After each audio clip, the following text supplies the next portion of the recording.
for every Thursday on the West Coast from 8 to 9. In the Midwest from 10 to 11 on the 1960s, for example. It is defined by certain kinds of conditions. Those conditions either lead towards evolutionary change or revolutionary change. And within those periods, there's nodal points. Nodal points are simply specific points in time that changes the fundamental relationship, different phases and different relationships. For example, we talk about evolutionary change.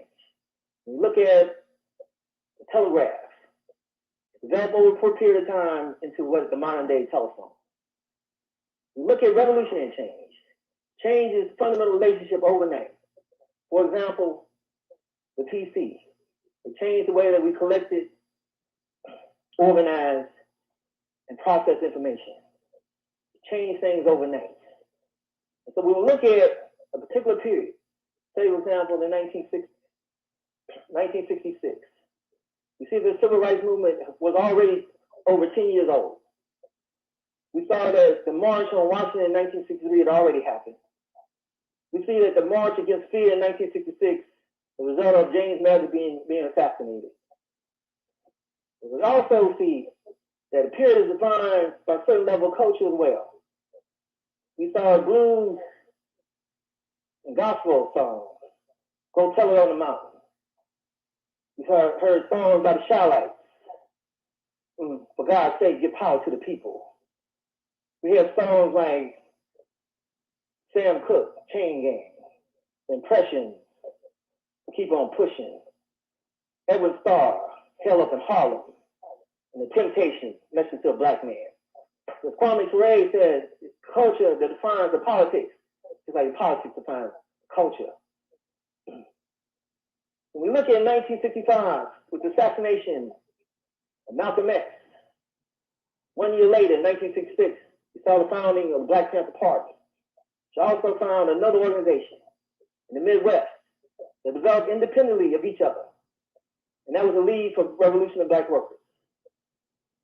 They came collectively, creatively, effectively came to the same conclusion, how to address the question in Africa as well as conditions here in the U.S.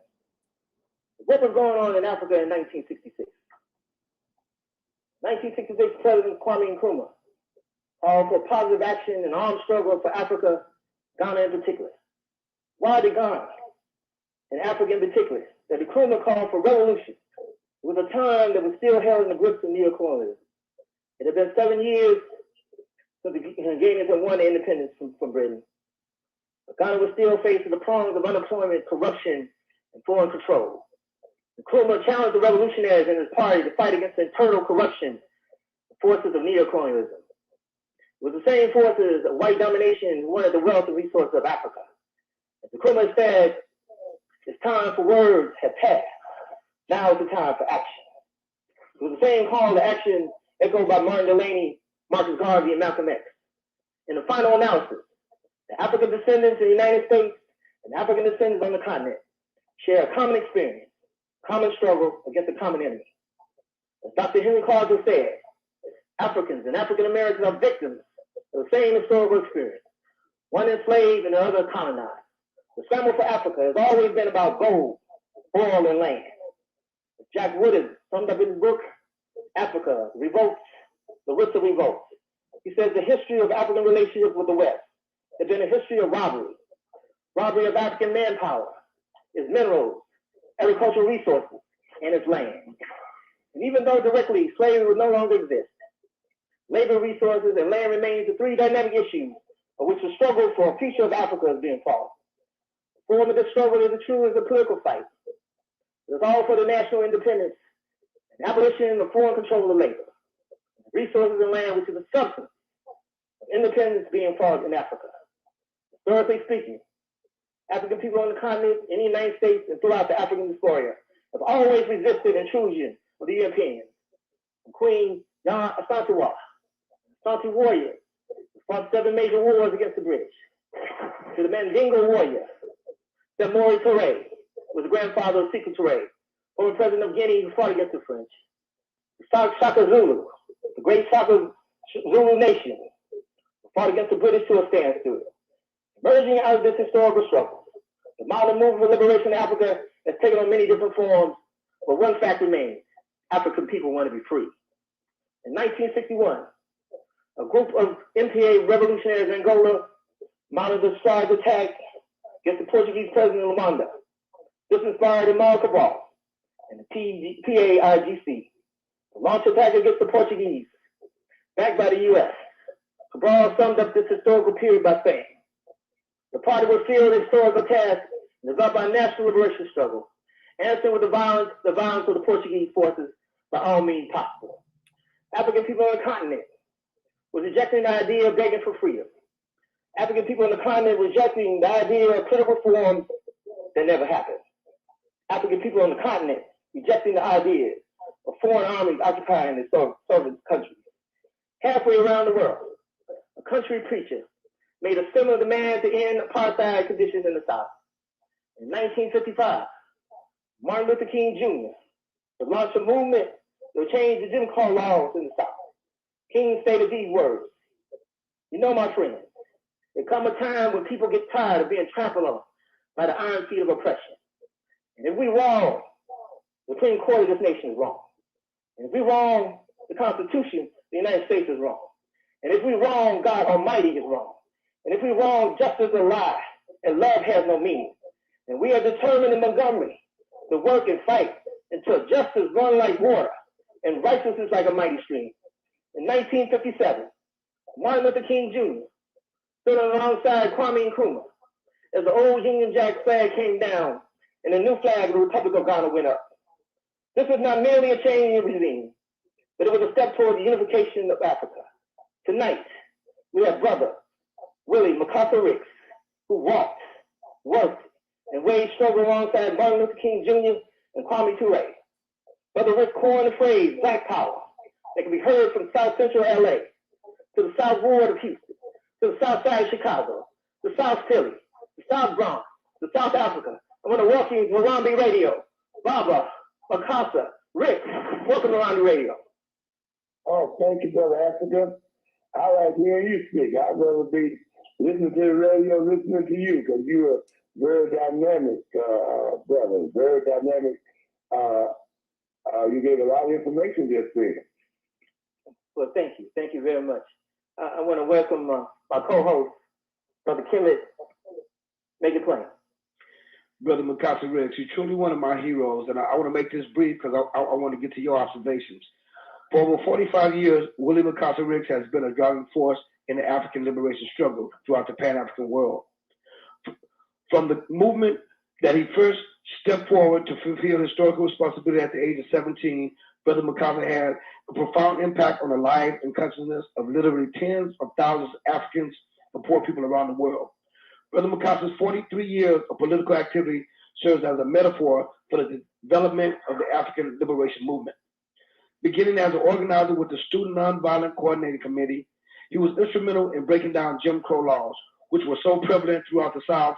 And in 1962, he was with Dr. Martin Luther King Jr. in Albany, Georgia, organizing demonstrations to end racism there. In 1964, along with Fannie Lou Hamer, he helped organize the Mississippi Freedom Democratic Party. In 1966, he was a major organizer of the Black Power March, which spanned from Memphis, Tennessee to Jackson, Mississippi. This march started out as the March Against Fear, but changed to the Black Power March after James Meredith was shot. The slogan Black Power is often associated with this brother because he was a major force in popularizing it throughout the South, from the urban to the rural areas. During the course of his work to build Black United Fronts in over 100 cities, Brother McArthur saw that an institutional means was necessary to build a kind of political consciousness required to bring about the liberation of African people. Consequently, he was instrumental in the fight to establish Black studies programs on campuses across the country and to build several independent schools, including Malcolm X University and the Pan-African Work Center. Joining the Black Panther Party in the late 60s and later becoming an organizer, central committee member in the All African People's Revolutionary Party, Brother McArthur has constantly and consistently been in the vanguard of African liberation movement. Brother McArthur, they say a true revolutionary you can tell by his analysis. in not only what to stand for, but what to stand against. Brother McCarthy, can you share with the brothers that for the first time have an opportunity to hear you speak? Can you give us your observations? Oh, yes, sir. Well, I started out in an organization called SNCC, SNCC, the Student Nonviolent Coordinating Committee. I worked in Chattanooga, Tennessee, and on from there, I worked in Alabama and other places, but the places I worked were places where we were literally in slavery. Had to go in back doors, say yes sir to all white people, making sometimes less than $3 a day. No justice in the court system, just like today.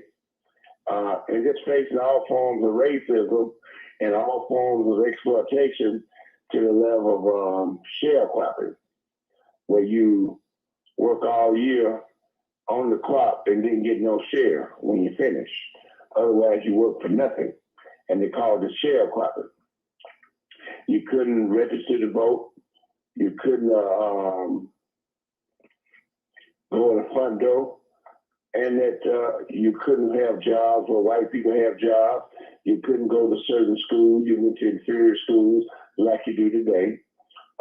So the condition was similar to what they are today, and these days have moved probably past what they were back then, or they moving in that direction faster than speed itself.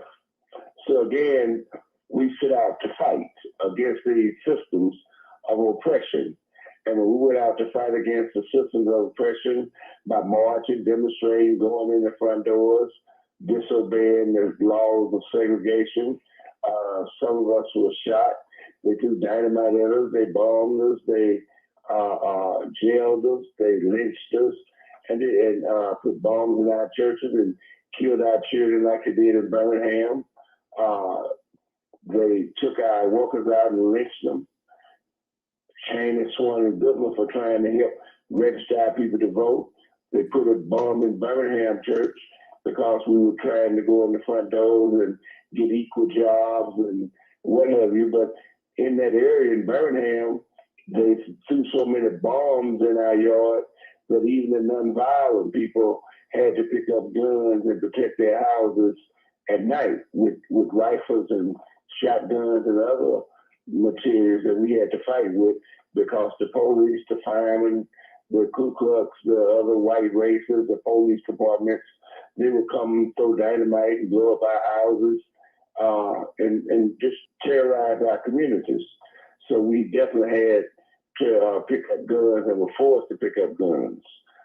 Then you had many assassinations, killings, beatings, like they beat Miss Franny Lou Hamer, like they did Mr. Damon down in Hattiesburg, Mississippi.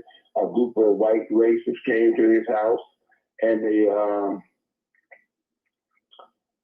started shooting, and he started shooting back, and they threw dynamite and fire in the house and burnt the house down.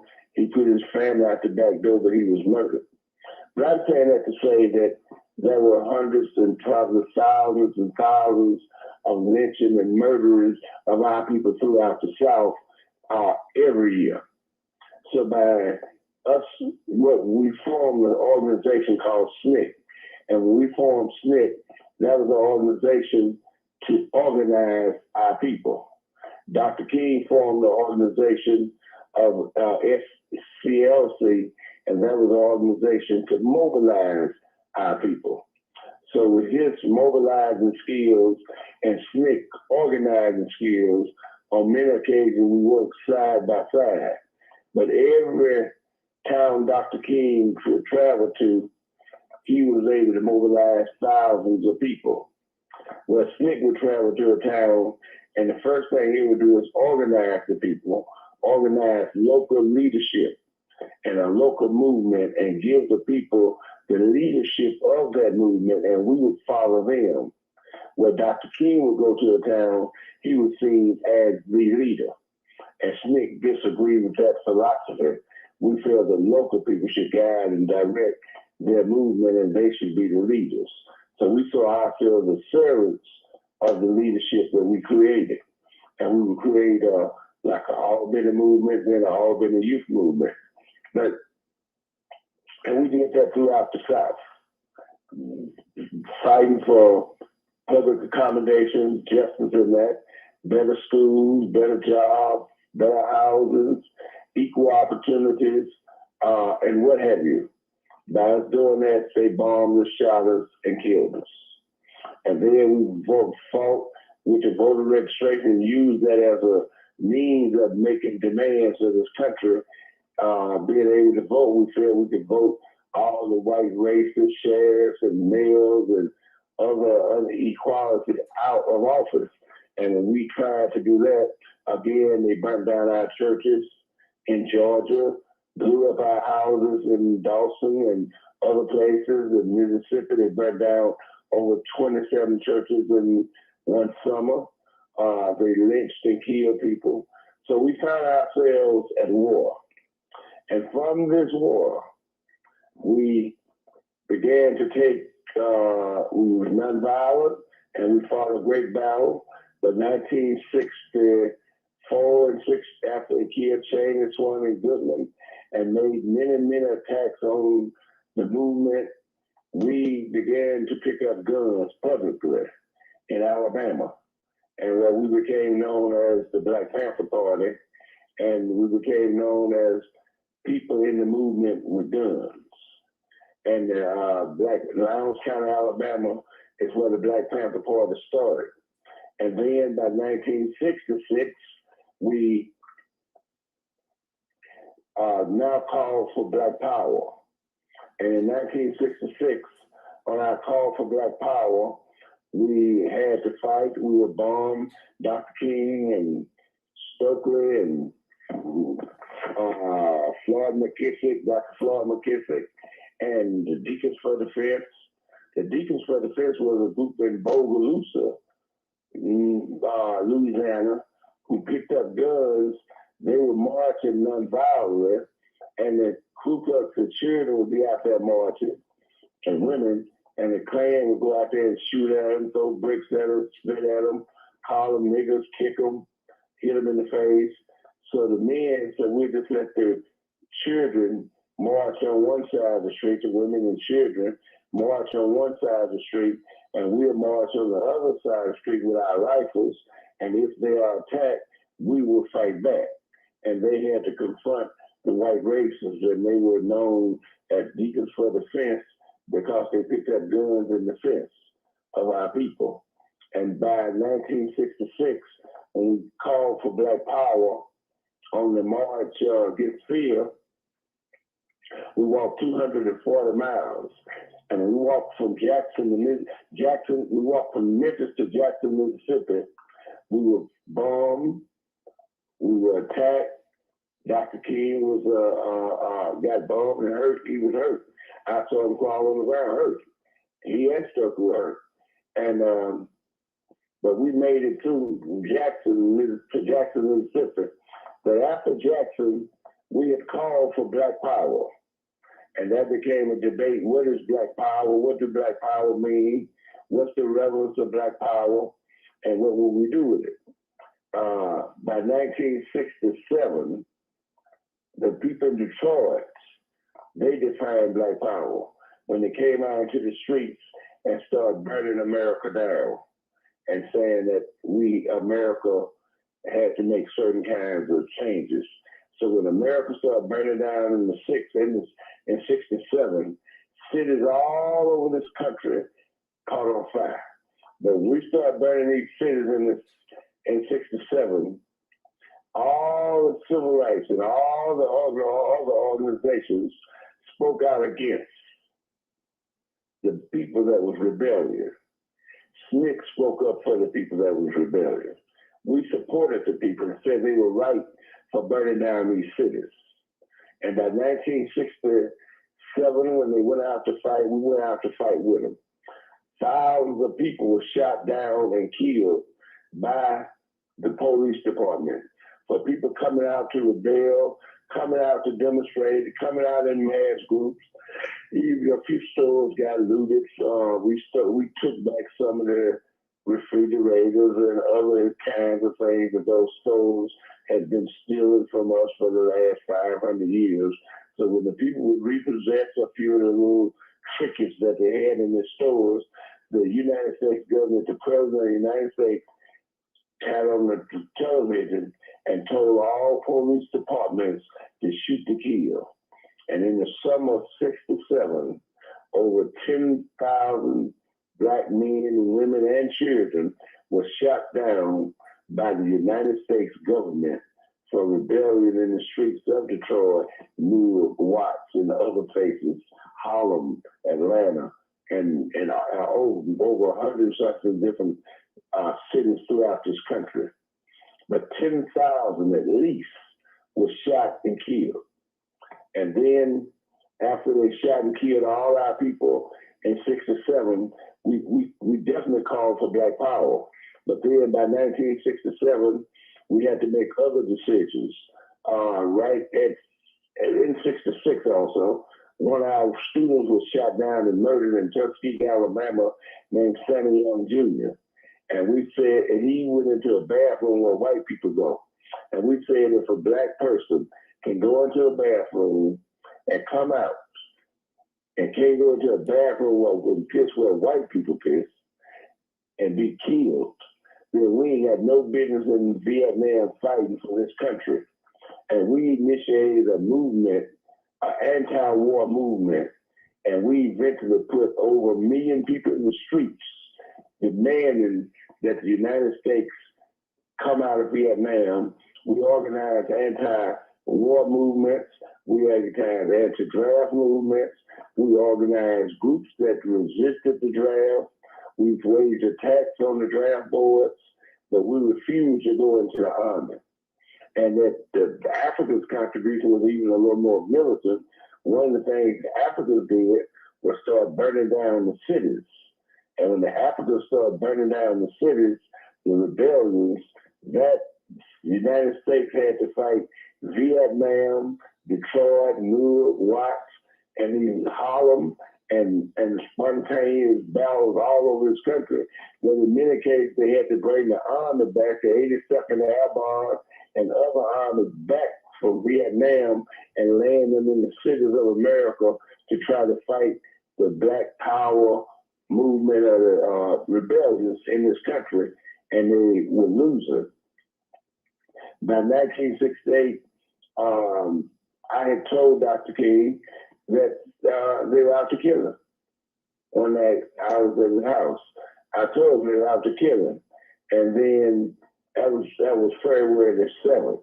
Because the reason I remember February the 8th was the Orangeburg Massacre. And that's when the students from South Carolina State went down to, the bowling alley and tried to integrate it. And when they came back on campus, the National Guard surrounded the school and started shooting down into the campus. And they shot 6 to 8 children in the back and killed 4. That was known as the Orangeburg Massacre. And during that same time, they went to Jackson State and shot up Jackson State and killed the students on that campus. Then he went to Texas Southern, the same white racists, shot up Texas Southern University and put 5,000 bullets into Jones Hall. And anyway, they attacked our people. But our people were at war. And we now expanded our movement by, in 1967, 68, we began to go to Vietnam, and we hooked up with Ho Chi Minh, who had been a great warrior who had lived in Harlem, and Ho Chi Minh pointed us toward Africa. We told Ho Chi Minh we have troops, soldiers that we can fight right here in Vietnam against the United States. And Ho Chi Minh advised that our fight was for Africa and that he could handle Southeast Asia. And when we turned to Africa, we turned to Mandela, we turned to the PAC in South Africa, we turned to Augusto Neto in Angola, we turned to Samar Michel and Frelimo in Mozambique. We turned to Swapo in Southern Africa. We turned to Amakakabra in Guinea-Bissau. But at the same time, ideologically, we began to take our instructions and ideological guidance from Kwame Nkrumah and Sekou Touré. Now, earlier we had also joined in with the Mamaos of Odinga Oginga in Kenya, and now we expand our movement. And at that same time, we also joined in with the Palestinian Liberation Movement. And when we joined in with the Palestinians, we began to learn about Zionism and how the Zionists were killing the Palestinians and taking their land. And the same Zionists was operating with the South African government that had African people under slavery, or what they call apartheid, in Southern Africa. So our movement expanded very widely, and we began to see clearly that we were fighting against more than the sheriff in the sheriff department, but we were fighting against imperialism and Zionism. And we looked at imperialism and Zionism.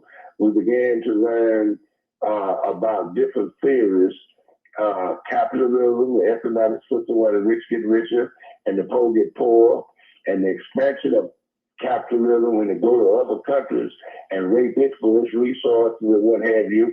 It moves from what we call capitalism to imperialism.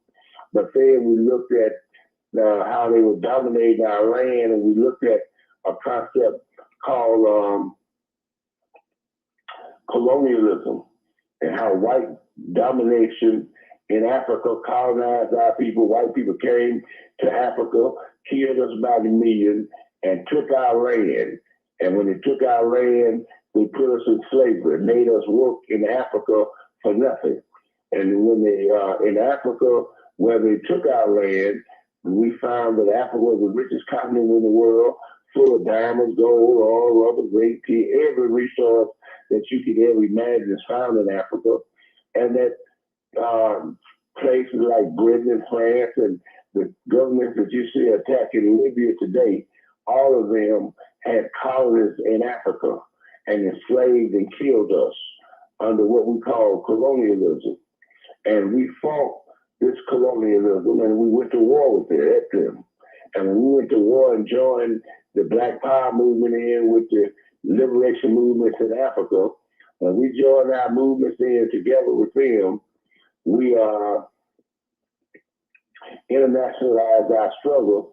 And once we saw that what was going on and how it was working and the crimes that Europe was committing against Africa, we found that the United States was also in the bed with Africa, the United States.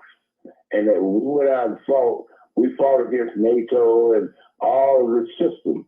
But at the same time, this system unleashed itself against us inside the United States, killing many, many people that was in the movement, including Dr. King, including Fred Hampton, including Mark Clark, and many others.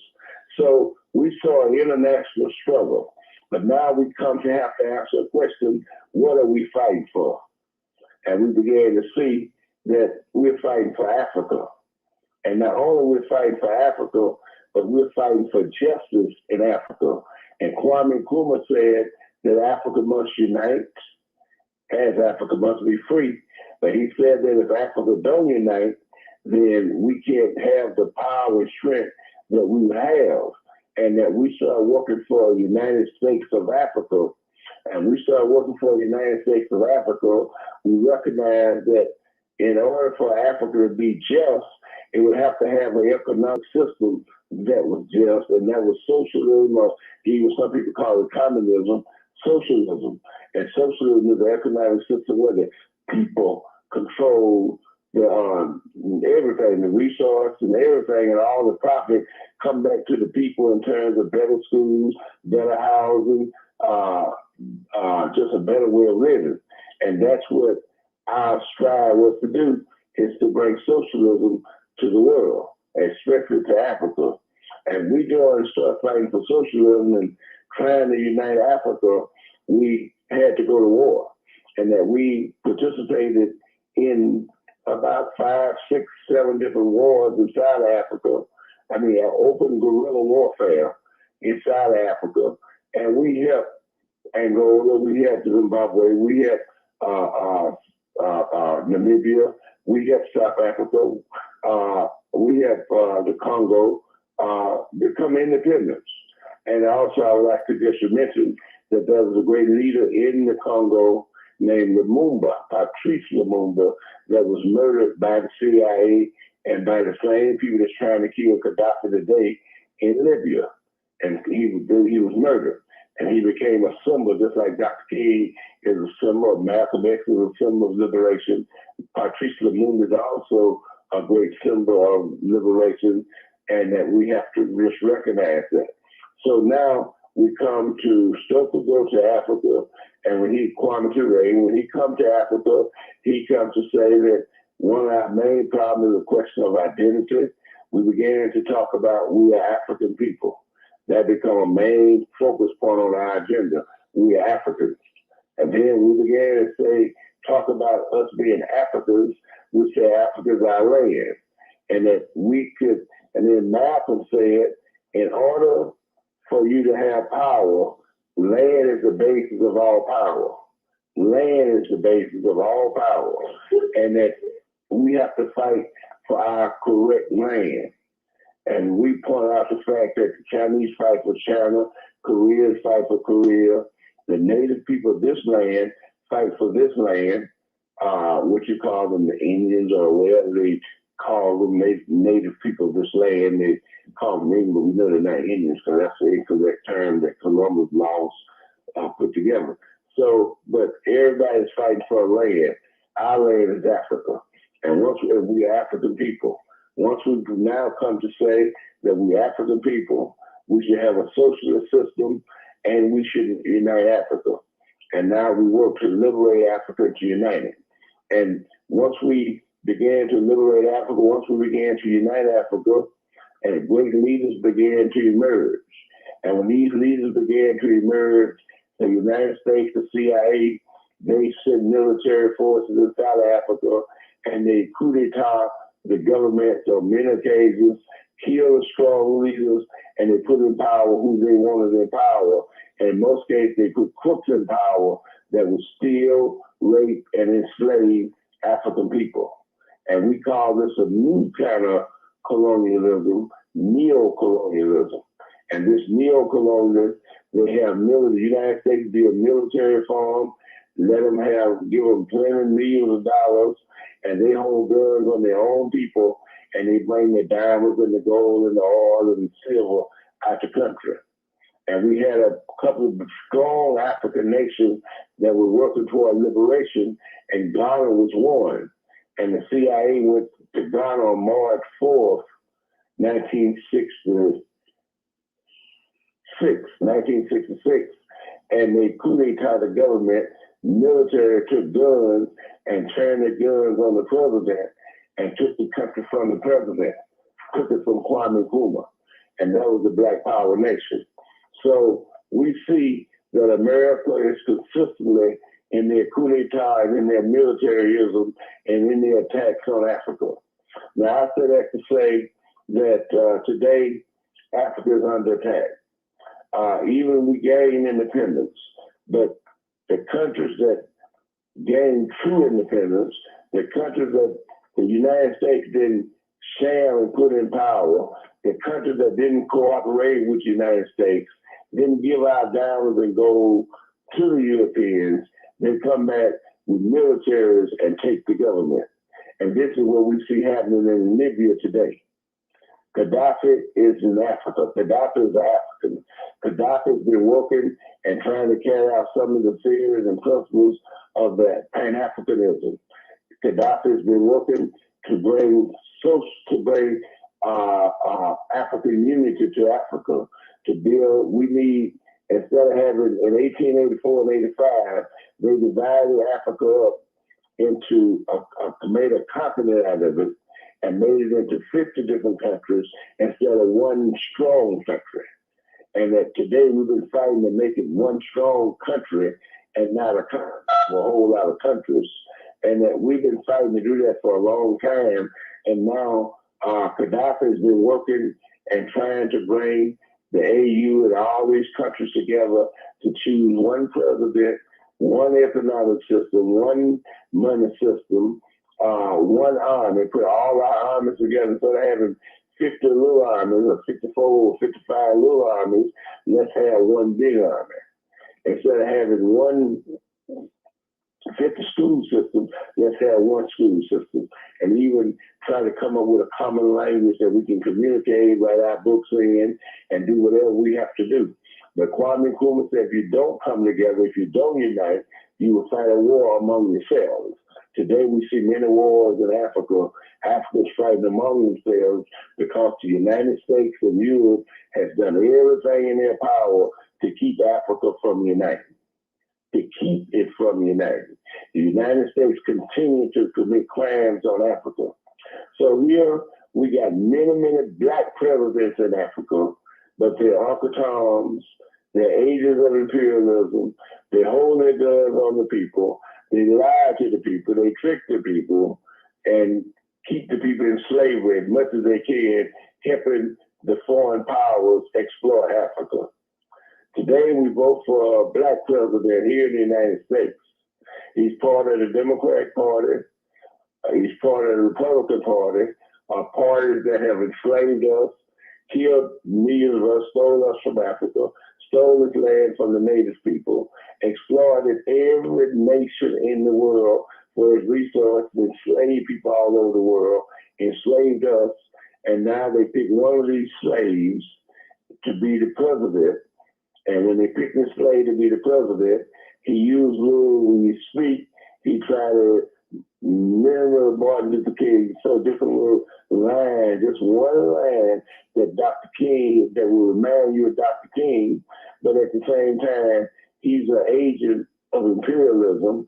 All his speech is written by his slave master, and all of what he has to carry out is what the slave and what the multinational and America want him to do. And one of the things they wanted him to do is they hated Gaddafi because the agents in the Middle East, all those countries in the Middle East, where Israel was set up illegally on the Palestinians' land, and then all those other countries in that so-called Middle East or Northeast Africa, I like to call it, all those countries, they were set up by the United States government. The Iranian, Bahrain, and all in Saudi Arabia, Kuwait, Jordan, they set these bombs up, these criminals, these crooks up, and called them kings, and gave them guns and bombs over the people and protected them, and they hold their own people under apartheid and slavery. Even the Egyptian government the same way, and Yemen, they put them in, and they've got the people in slavery. And the government go along with it, and the United States give them guns, bombs, and millions of dollars to help hold the people in slavery, and got them protecting a white nation in that area of the world, Israel, over their own people. And that the only government that, one of the only governments that came up on their own and won their freedom and took their freedom and used the freedom of Africa to help Africans and to unite Africa is Gaddafi. And the United States, he's been fighting against the United States for 40 years. He put millions of dollars into Mandela Nose in South Africa. He put millions of dollars in Angola, Mozambique, Guinea-Bissau, and all the different liberation movements throughout the world. Even Sister McKenna was just over there not long ago with a delegation getting support from Gaddafi. Farrakhan and Nation of Islam have gotten much support from Gaddafi. Kwame Ture from Gaddafi. And we have worked together with Gaddafi for the last 40 years. And now the CIA, they've been wanting to get rid of that country where they can control it, control the oil, and control the politics, and stop Gaddafi from supporting movements and stop his unity movement. And this is why they invaded it. And they used, of course, our African president to invade. And Obama is no different from the other traitors, neo-colonial agents, Uncle Toms, politicians, sometimes ministers, most of them, and politicians, and that they lie, trick, and what have you. And that Obama is carrying out the rules of imperialism against Africa. He's dropping bombs. A slave now come back to Africa to drop bombs on it for his slave masters, standing next to evil people like that Clinton woman and the rest of those Democrats and Republicans and the United States government, the FBI, the CIA. There are many agents there, and the group that they support in Libya is a CIA group. It's been there. CIA been funding them, and that now they come up with this uprising where they can set up a CIA government in Libya. So I'm saying that we must support Libya. We definitely look forward to Gaddafi surviving, and the number one thing that all of the people that can hear my voice should recognize that Libya is in Africa. A lot of African people don't know. A lot of us don't know that Libya is in Africa. A bomb on Libya is a bomb on Africa. So Libya is in Africa, and Africa is being attacked, and that the United States and all the news media, one of the things they try to ignore, don't mention that Libya is in Africa. They try to make you think that the Libya is not an Arab country. Libya is not in the Middle East. Libya is in Africa. And they attacked Libya and saying that the Arabs said this Uncle Tom Arab said was okay. They found old Uncle Tom Arab to agree with them. But the African nations, all of them, have disagreed with the attack on Libya, and they're trying to stop it. Gaddafi is our brother, our friend. The Democrats, the Republicans are our enemy. The Zionists are our enemy. The ABC, CBS, NBC are our enemies, and we should definitely not support them. We should all of us should be in the streets throwing bricks and bottles and fighting and screaming and shooting and doing everything else over the fact that Libya, Africa, is under attack by the same colonial powers that came to put us in slavery. Belgium, Britain, France, and the other countries are coming to Africa to drop bombs on our motherland, the same ones that come to put you on the slave ship, and now they're asking you to go back with them, asking you to support them, asking you to agree to this. Hell no. That's our land being attacked. That's our continent being attacked, and we will not stand for it. Gaddafi is our brother. Libya is our continent and on our continent, and we support Libya. Now, Egypt is another thing. Egypt was put in slavery back in the early days. We had a great leader named Nasser, and Nasser died. How he died, how he had a heart attack, I don't know. They got all kind of ways of killing off people. But Sadat came into power. Sadat made deals with Israel and the United States. He was known as a traitor. The revolutionaries shot him. And after they shot him, his vice president came to power, who was a CIA agent. And he held guns on the people of Egypt, held them under apartheid, held them in slavery. The United States gave him billions and billions of dollars a year to hold the people in Egypt in slavery. And when the people rose up against him, the United States maneuvered in every way that it could maneuver to stop that movement and to divert it from being a true liberation movement. And after you saw what happened in Egypt, they have gotten absolutely nothing. But in Libya, they came with tanks, with guns and bombs, and when Gaddafi tried to overthrow the government, and when Gaddafi defended the government, they come up with this lie, this propaganda, the same thing they said about Idi Amin, the same lie they told about the movement in the Congo, the same lie they told about Saddam Hussein, the same lie they always tell. We got to go drop bombs on the people to save the people from the dictator. We got to go drop bombs on them. And now, in order to save the people, they save you by dropping bombs on your children, dropping bombs on your schools, dropping bombs on your cities. And that's what the United States and the European powers are doing today, dropping bombs on Africa, asking you to agree with it. And they put these dumb people on the radio, on television, to read the CIA live news to propagate you and me, and that we are under 100% censorship, and we don't know what in the hell going on in the world because they got us under censorship. And that we should know that in the last 5 years, in this level of war, this war that they're waging, they have killed over 6 million people in the Congo. And at the same time, they're killing us in these cities. They're killing us, putting our children in the jail, the prison, industrial complex, putting our children in jail. They're taking our houses. They're unemploying us. And that Malcolm said, America got one problem. She don't want you here. We are unwanted people. And that we have to want for ourselves. And in order for us to want for ourselves, we must want our land. We must want Africa. We must want socialism. And in order to achieve this, we must want and work and fight for socialism. We must work and fight for Africa. We must make revolution. Revolution is the only way to solve our problem. The Democrats ain't gonna solve it. Voting ain't gonna solve it.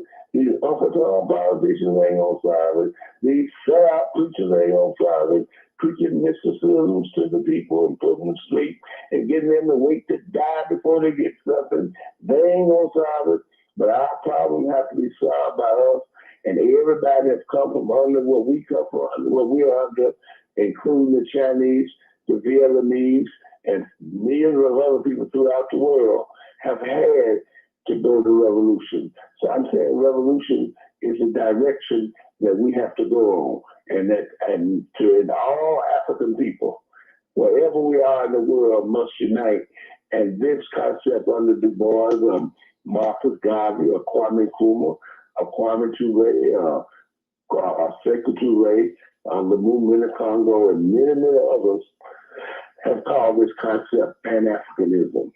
Pan just means all of us come together under the same ideology, and this got to be developed. We got to put schools on every corner and every alley and start teaching each other. Many of our people just don't know, and ain't nobody out here to teach you. I met a man tonight out talking about Libya. He said, I didn't know it was in Africa. And they deliberately make you not know it's in Africa. So I'm saying that we have got to, us Pan-Africanists, us revolutionaries, us conscious people, how do we take this to the people? We should have 1,000 or 5,000 schools that we create right now, starting right now, with one person in them, 2 people in them, 5 people in them, however many of them. We need to be discussing what's going on in this world and giving our people the true history of what's going on in this world. We don't give our people that true history, they have no way of knowing. The school ain't telling them, the church ain't telling them, you know damn well television ain't telling them, Harambe radio telling them. So how do we get the word out? We have got to become organizers, not just people that talk about it, not just people that send out a memo, not just people that put it on Facebook, not just people that go to the internet, but we got to go to people and we need people that go to the streets and stand out there and talk to our people and sit them down on the grass and stand under shade trees and on the gas stations and night clubs and have major discussions about revolution, about African history, about socialism, and about our history. If we don't teach it, it won't get taught. So my brothers, I wanted to just lay it out there. If y'all want to deal with questions, we can take it from there. And you know what, my brother, it's like, you know, listen to you speak truth to earth. I mean, you know, this is how we do it. The question you just asked, this is how we do it. You know, it's like, the funny thing is, it's like our people after being in a slumber for so long, you know, it's like, what do it take to inspire you? I mean, let's be honest. Everything that you just described and everything you went through while you've been in the liberation struggle, I mean, it was in a climate of hate. It was a climate of hate. But listen to this. Even then, let's take Kwame Ture. Even diagnosed with cancer in '96, he never experienced neither burnout nor conversion. The years have only refined the flame of his conviction, even in the face of cancer. I mean, the problem is they were clever enough that anybody speaking truth to earth, anybody that inspired the people the way you guys did, this is why every week I tell people this is why this is so important. Just like there's people that don't know Libya in Africa, there's people that know Brother MacArthur is here with us. And that's true. Being able to bring this understanding to them is what we need, because our people have been in this slumber so long, and at the end of the day, they're going to have to understand something. Revolution means this. Freedom ain't free. Freedom ain't free. And even though the end, let's say when Kwame was at his last days, even during the end, when friends were called to see how he was doing, he would answer, "Are you ready for the revolution?" He was eulogized by Brother Long, a longtime friend, Bob Brown. Brown said this to Kwame: "He is a struggler. He struggled all his life. He struggled until the last second of the last minute, of the last hour, of the last day." Our people don't want to struggle no more. They don't want to struggle no more. And every week, you know, everything in us, we try to inflame a passion in them to care, to get back to caring about each other. Because once we get back to caring about each other, these changes can come about in solidarity. But trying to get a network that works when we're dealing with, I mean, this show is about keeping it real and keeping it honest. You know, we have joined every religious cult in the world and are not even mindful of our own traditional African religious concepts. In politics, we are Democrats, Republicans, Socialists, Communists, or whatever else. We are Elks, Odd Fellows, several other types of Masons, and we belong to all kinds of Greek fraternities and sororities. We are all kinds of colors and physical and political complexions, trying to get to this or that place and really not going anywhere. There's some blacks in sports that they have made it. Some professions think they have made it. The very deeply religious think nothing else is worthwhile. All of these different minds which black people possess are a major factor in our being so fragmented. And as a result, blacks are on the bottom rung of the social, financial, educational, and ethnic cohesive ladder. And what you're talking to and what we're trying to say every week on this show and every day of my life is with these principles founded on the concept of human rights, equal rights, self-government, independence, self-awareness, to an understanding of history and culture that hopefully can bring about a sense of solidarity so we can solve some of our own problems, so we can be truly emancipated mentally, so we can have kinship ties to our people in any portion of the earth, wherever they disperse to, so we can get to step aside and get away from this cultural differences and foster solidarity and resistance to this exploitation. We can all draw on shared experience just living here in America and put an end to this oppression. Then we can have a true re-examination of African people from a real African perspective. And that's what's missing. That's what Malcolm said. Some of you ain't left enough, you left your mind in Africa. That's the last time you had one. So at the end of the day, until we understand, I mean, let's just cut through the chase. The problem with our people is this. There was a brother, his name was Elijah McCoy. And his product was so far superior to anybody else's, so everything was judged on, is it the real McCoy? When it comes to black people, we the real McCoy. We the real McCoy. And till we understand that and understand the evolution that comes with understanding and knowing that, we can change the day. We 80% of the world population. In unity, everything you just mentioned can be achieved. With just solidarity. So at the end of the day, the way out is the way in to each other. And once we find each other, the game changes. Everything you mentioned and everything you talked about was about how you organized, how the people came together, how it became a people's movement. How it became a people's movement. I mean, we understand what they did. You know, they killed the leaders. They took this people out of power. But, you know, like Dr. Clark said, bury the man, continue the plan. So at some point, unless we cool with the status quo, we going to have to understand freedom ain't free. Freedom ain't free. And we can change the status of the game tomorrow in unity. In unity. It's a funny thing. Africa. Let's take Africa. I'm called King because the drums in Africa always beat in my heart. And the thing is this right here. They say, well, Africa's the richest place on the planet. If Africa's the richest place on the planet, we should be the richest people on the planet. Period. Period. So until we understand, it's in solidarity. It's in each other. We can stay cooked up if we want to, and we can live another 500 years in this despair. And we're talking about neo-colonialism. We got micro neo-colonialism in the hood. When they drop them drugs in there, we're going to make you rich and you exploit everybody else.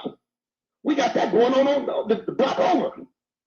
So we got to understand proper propaganda and be able to cut through the chase and get to the truth of the matter. And the truth of the matter is, what they don't want you to know, audience, is this. As long as we stay separate, we stay in this state of mind, in this frame of mind. But once we get over that, we can transform to a state of mind to become self-conscious agents of our own lives and liberation. And that's what we're talking about here. We talk about liberation. And I can't be free unless you're free. And that means every other brother on the planet. Do we give a shit about the next brother and the brother after him and the sister after him and the children? We just gonna keep talking. When are we gonna start getting back to caring? That's what I want to know, brother. Can you speak to that? Well, now is the time. Now is the time. I'm so happy you said this. Because, you know, me and the team say it every week, and sometimes we feel like we're screaming out to the wilderness. And I know how people hear us. I know they do. I know they do. Every week I say these words. I'm sorry? Take it to each individual. Everywhere our people are, we got to take it to them. There it is. Because I know we care, because don't nobody care like we care. Don't nobody love like we love. I know we do.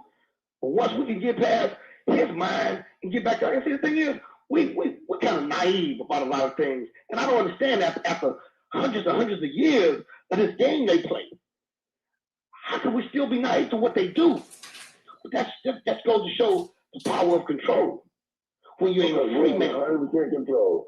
They got us all drugged. Exactly. You know, you got to be free to think free. You got to be free to see it free. You got to be free to be free. And at the end of the day, my brother, you know, I want to just say this. It's all in the love. It's all in the love. Well, you know, that's what inspired us to be together. In history. In order to love each other, we gotta love Africa.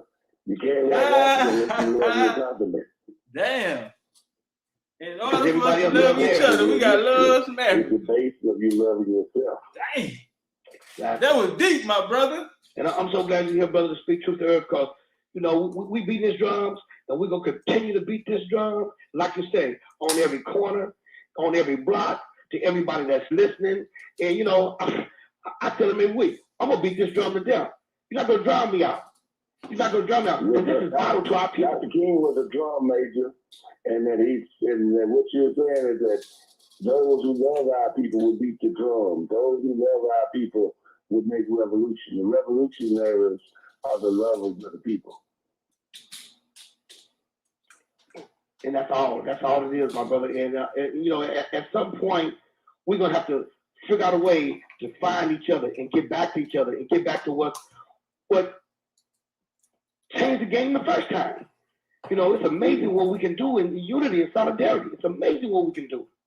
And we have to find each other and organizing in every corner of the world, trying trying to bring us together and trying to make revolution. And imperialism is organized and working in every corner of the world trying to stop it. So where there's revolution, there's counter-revolution. And imperialism represents a counter-revolution. But there are definite forces trying to stop it, and there are forces trying to start us. And the forces that's trying to start us must be way greater than those that's trying to stop us. And I don't think we can be stopped. Once we put our head to it, but we got to be organized in order to go forward. Going forward means organization. But Brother Rich, before we have to leave, I mean, this is important to all of us. I mean, could you say something to the youth? Could you say something to the kids, please? Yeah, I would like to say to the youth that we got to figure out how to get you out this country. It's not forever, but at least for a few years. Instead of going to jails and prisons, you should go to places like Cuba and go to places where people are liberated and free to that extent. Matter of fact, all of those that can hear my voice, if you're between 18 and 30, you can go to Cuba and go, even if you're younger, you can prepare to go. The Cuban government give out 500 scholarships a year for medical school. And if you would like to go to medical school and be a doctor and pay no money and live in a free nation, a great nation, a nation of freedom and independence that would make you become a doctor, but not only make you become a doctor, but make you become a great person, because they will bring the greatness out of you. You can go to Cuba and become that doctor. And if you want to go to medical school, the telephone number you call is 212-926-5757. And if you want to go to medical school again, there's a website called IFCO, IFCO news.org, IFCOnews.org, and that scholarship is worth over, in terms of going to medical school and paying all your expense, would be on somewhere around $500,000. And you can go to Cuba and become a great doctor. The greatest medical schools in the world are in Cuba, and you'll be with 15,000 young people from all over the world, and your experience will be greater than any experience. It'll be much better than the experience you're getting in jail and prisons and all that. In jails and prisons, you're getting a negative experience. But in Cuba, you get a positive experience, a experience that you will love and never forget. Castro and those will make a doctor out of you, and the United States government and those, the Democrats, Republicans, and the rest of them, they will make prisons out of you. So if you want to go to medical school, want to get your friends out of here, your children out of here, I got 1,000 scholarships on the tip of my tongue. All you got to do is dial 212-926-5757 and go to medical school in Cuba.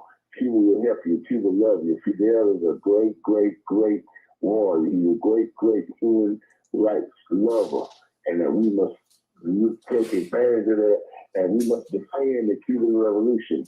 And the United States government is sending us a message saying that they will invade Libya. They're capable of invading Venezuela. They're capable of invading Cuba and other nations, independent, free, sovereign nations in the world. So the invasion of Libya is not just an invasion of Africa, but it's a threat to invade all the free and liberated nations in the world. Otherwise, they want to recolonize, re-enslave.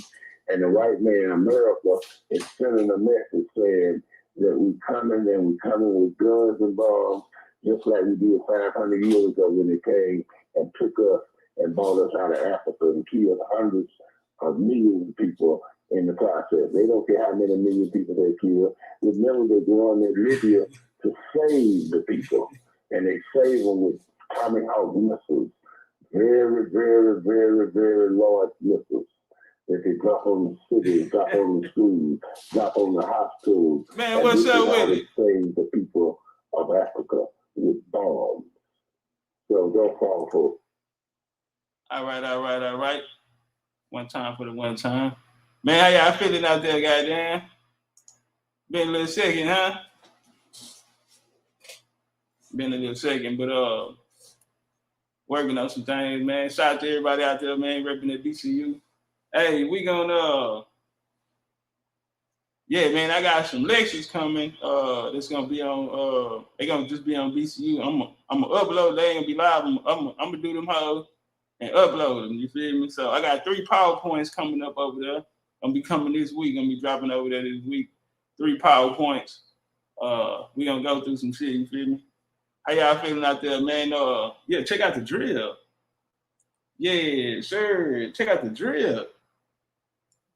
Yeah, man, in high fashion, you understand me, man? Right before the Bad Originals out there too. You dig what I mean? Yeah, sure. Yeah, in a real way. But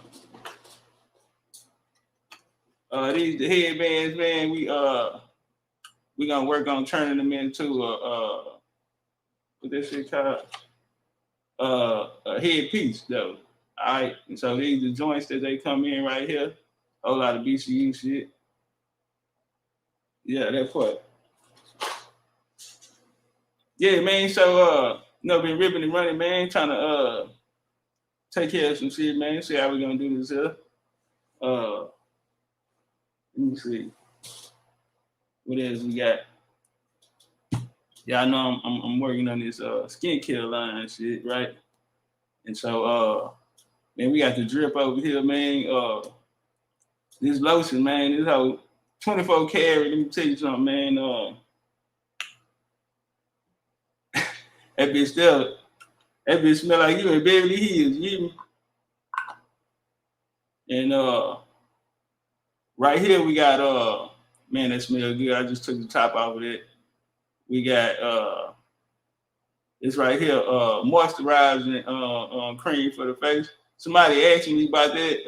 One of the queens, they asked me about the moisturizer. Yeah, so we got that right there. Let me tell you something. The shit smells so good. I ain't talking about no sweet shit. I'm talking about like money, like expensive taste type of shit. Yeah, we ain't fucking around. And we got the night cream right here too. So when you going to sleep, you hit your shit up, man, and you can stay beautiful. So we working on this here, man. Y'all seen the packaging and all that shit there, man. Got to get a few things lined up on that end. You hear me? What we got right here? And this one right here, this is gonna be a bad motherfucker right here too. And this the face cleaner. Clean your face and shit, man. Got another body lotion over here. Let me tell you, Victoria's Secret, they can go sit their ass down. Victoria's Secret ain't fucking with. Victoria's Secret ain't fucking with that BCU drill, man. What's up with it?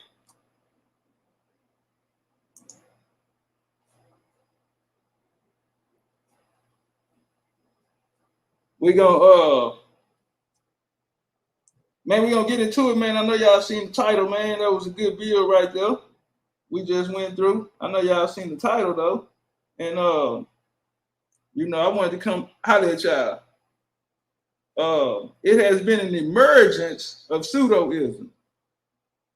Yeah, it was like the pseudoism had left for a while. Then some kind of way, all the pseudo shit just came back. And it's like it just came back at the same time. I'm gonna tell you some of the topics that opens the door for pseudoism. All right. The main topics that creating this pseudoism, this pseudo movement, is this Egypt is in America shit, and is this Egypt in America, and that the real Jews are from America shit. You know, that Row pseudo shit. First off, while niggas trying to prove the Bible, while niggas trying to prove that America it got biblical places in America and all that, you're gonna have to first prove who wrote the Bible. Yeah, man, you're gonna have to prove who wrote the damn Bible first.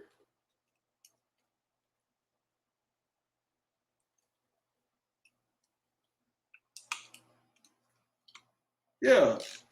Let's stop the cap for a second. Yeah, let's stop the cap. Say, man, we're gonna have to prove who wrote the Bible. Damn. And you know, and it's an ongoing thing, man. Look, man. The Egypt in America shit. I'm about to play some audio. Real quick. And I just want to give an example on what I'm talking about. What's really going on out here, right? Y'all seen the title, man. Are you claiming your family bloodline? Or are you just running around this whole with a belief system, which you have all of the right in the world to do? To have your belief system. That's yeah, man. You got every right to have a belief system. But do you know who you are? And a lot of these niggas don't know who they are. They don't. Even people with platforms don't know who they are. People who are looked on as scholars are here to bring information to the people, don't know who they are. I guarantee they don't know who they are. And it affects the people that are listening. You know, conversation rule the nation, all that shit, they're cool. But the whole reason why niggas kicking history, or anybody kicking history, was to bring knowledge of self. Bring knowledge of self. And it come a point to where either you helping or you hurt. So I'm about to play a video, man, and we're going to go through some of the ideologies and schools of thoughts of these people's mindsets out here. And I'm going to show you why important it is that motherfuckers know who their family are, or either you know who you are or you don't. That's what it comes down to. And a lot of you niggas don't know who you are. The reason, and the not knowing who you are and coming out here with a platform is causing other people to remain lost or remain in the position where they don't know who they are. A lot of niggas are insecure about their genealogy. A lot of people insecure about their genealogy. I'm gonna tell you why I say that.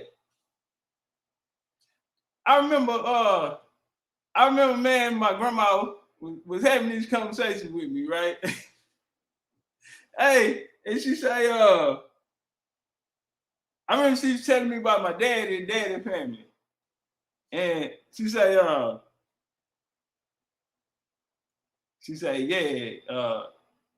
yeah, he was. And so she was telling me about my second great grandpa. And I just kept asking questions because every time she'd get on that topic, she would talk about everybody else. She'd talk about Lee now, which would be my first great grandpa. She'd talk about Lee, but she ain't never talk about Lee daddy. So I'm like, you know, I kept asking. So I'm like, well, you know, what's up with Lee? And she said he a white man. She said his daddy was a white man. Fuck me up. I said, damn, I got white people in my family? Nah, man, what you mean? Damn, I got white people in my family. So check it out. While I'm going through my genealogy, man, I was so motherfucking nervous, and I had got to the point to where I had to go look up Lee Daddy, which would be my second great grandpa. So I'm already going in with the mindset of, hey man, I fuck around, this nigga is a white boy. So listen to me, man. I know the anxiety niggas have of going back, especially if you one of these niggas that have a platform and you been out here telling people what you is and what you ain't. Yeah. See, because niggas are already on the record and made their bones on saying who they are, and they really haven't done the research. They really don't know. And they are insecure to find out. Some of these niggas be blacker than the motherfucker. And we know that they done gave it to us and said, the blacker you is, nigga, blacker your ass is, nigga, you from Mama Africa. Yeah, that nigga come out here and tell you. Nigga, you blacker than the mother, you from Africa. Yeah, ain't nowhere around that, nigga, you from Africa. But, you know, and sometimes that shit'll stop a nigga from really digging in, you understand me? So, when my grandma told me that shit, she said, this nigga white. So, I'm going in, I'm going through the record, and I said, damn, well, this can't be him. The names are lining up. This can't be him because I'm looking for a white boy. So I go in, I'm looking, so I got a census. And so I sent it to my auntie. And I say, I think this is the right sentence. I was talking to Nanny. That's what we call my grandma. We call her Nanny. So I said, I was talking to Nanny, and she gave me this information. I'm looking it up. This is what I found. But I don't think it's right because he's not a white man. Come to find out, he wasn't a white man. On his census, he listed as a mulatto. And my auntie sent me the other records, what she had. And what she had sent me, he was listed as a mulatto. He wasn't white. He was listed as a mulatto because he was light-skinned. Now, his mama was dark-skinned. This is the grandpa that was born and buried on the Alabama Cashada Reservation in Texas. That's when I found out about Papa Charlie. And my auntie said, oh, nah, he wasn't white. They listed him as a mulatto to take his status. And she showed me the information about his mom and them. And, you know, so I say, man, it's really important. And, man, I know, you know, me, you know, from experiencing it and going through it, man, all that time I had felt, you know, that this was a white boy, so I didn't even want to go look. I didn't want to go look, man. And finally, when I went to go look, it ended up, you know, revealing some real shit to me, man. But I know the insecurities in this shit.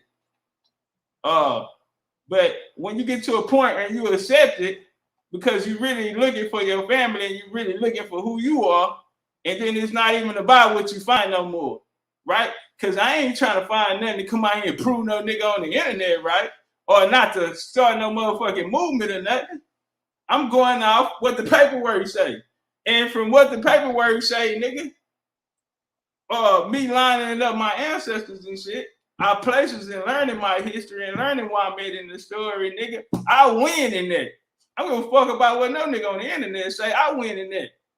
Yeah, so I can pass that down to my babies, and they can pass it down to their babies. You feel me? And we can keep the legacy alive. And then we walking in our light. See, for that, the ancestors to be proud of you. Not this other shit, man. A lot of this shit is doctrine that niggas is going out for. I don't give a fuck how long niggas been fighting it or how long niggas been out here with a platform and been teaching. Cause if you don't know who you are, you worse than the next motherfucker. Man, watch this shit here. But I'm gonna say this here, man. This pseudo shit, bro, it's out of control. It's out of control. And I'm not no nigga that gonna say, hey, cuz, you don't need to be teaching that, you need to be teaching this. What I'm saying is, you niggas can't prove who wrote the Bible. You niggas can't prove no biblical characters in the Bible. So why the fuck y'all steady running around here putting this bitch ass Bible on our people? Putting this Bible on our people, nigga, where are the characters? Oh, Israel and America. Who wrote the Bible? Who wrote the Bible, my nigga? That's what I thought. That's what I thought. I don't want to hear shit about no Abraham, Isaac, Jacob, and Jesus, nigga. Who wrote the Bible? That don't have nothing to do with your family, my nigga. Now, I'm not saying, hey, man, y'all stop teaching the Bible. I'm not saying that, because people should be able to believe in what they want to believe in, worship how they want to worship, man. I'm 110% with that. But when you're teaching this shit as though it's somebody's ancestry or this pertains to somebody's life, then you're a colonizer. You're a colonizer, my nigga. And see, what a lot of people don't understand is a lot of these niggas come from that. A lot of these niggas come from that, man. They come from the religious background. Their family was in it. A lot of these niggas' family was missionaries and all of that shit there. And so we gonna see them out here pushing the Bible and all this shit. We gonna see them pushing the Bible and all this shit. I'm gonna check this shit out, man. This shit happened. When was it? Probably like day before yesterday. Man, we was over there thugging it. And I just want to show y'all the example, man, of these niggas running around here, and they're not claiming their family bloodline. A lot of niggas are claiming the doctrine. They pushing the ideology, and they go for niggas repping Africa, Israel, Allah, and this American shit. Yeah, a lot of niggas running around here talking about this American shit, don't know who they are. They don't. I'm just keeping it real, bro. You can listen to the shit they teach. Ain't said nothing about their family as long as you know them. Nothing. Because they don't know who they are. They don't know if they really from America. They just going off we black in the doctrine. That's real. Niggas don't know they from Israel. I'm gonna prove it. Watch this shit here. Information, but I'm not, I can't recall 14 years. All right, so why would you bring it up in the room for the people? Yeah. Because you can look at it yourself. You can Listen to me, brother. You're not helping right now. I'll have to do something now. Like I said, I've always cut the indigenous tribe as well, right? Because if the Algonquin are saying they did not build their mounds or any of the mounds, then who did? So was it the Aborigines? Absolutely. That's why I wasn't in a position to just pinpoint and give him a tribe. No. See. Yeah, but No, hold on. See that shit right there? It opened up the whole goat. You trying to slide? Nah. What happened? No, hold on. Because it's an explanation to you.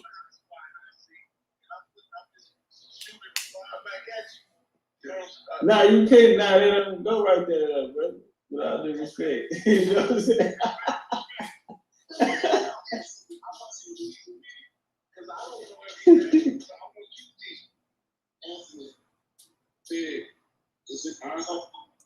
I gotta Hey, give me 2 seconds. Hold up. my tailgate when I was peace. But I wanted to point out something that John said real quick that I heard mentioned before. I think it's the most important conversation we can have in this room. Okay, so I'm gonna be quick with it. So the more is coming from the argument for the Indian is that although we look very, very similar, you don't accept the word more because you see them as the colonizers, although over there it was considered the universal name. And we can go back and forth on that all day. But the most important question to ask the job right now is moving forward, offer up something that we can actually unite with. Because that unity is going to be what's going to take us out of this quote-unquote European movement. Bro, the Moors put us in the Europe, this what you talking about us getting out of. That's what y'all not understanding. What's up with it, Sister Rhonda, home of the brave, Miss Rhonda in the building. Dre in the building, Rainstorm, what up, though? I'm not a Moor. I am not a Moor. That's fine. That's fine. I want to my question.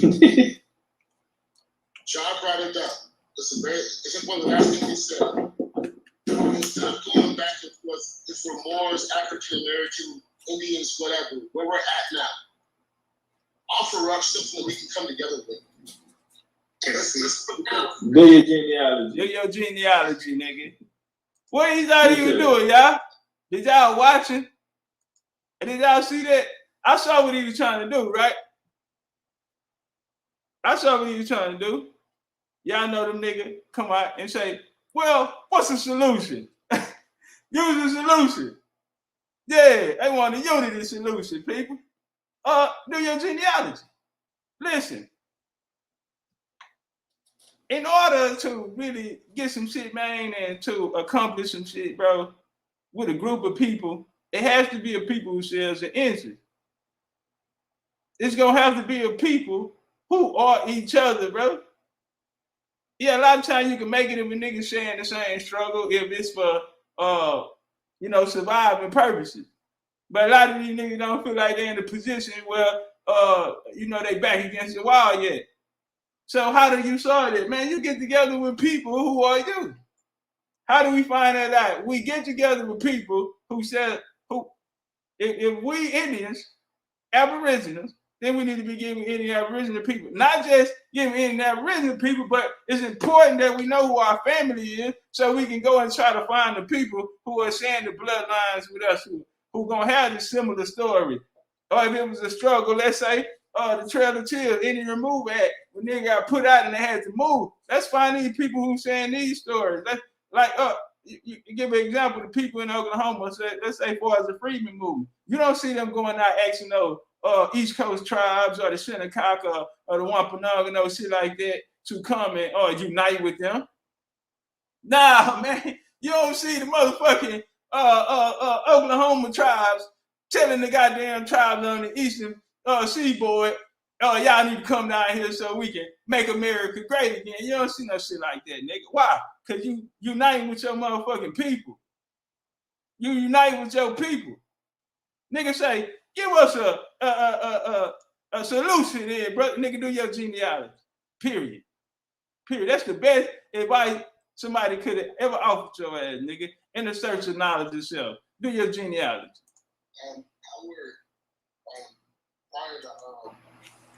Our history is literally found in the Bible. The Bible never pushed, and has never pushed. Who is that? Hold on, y'all, let him speak.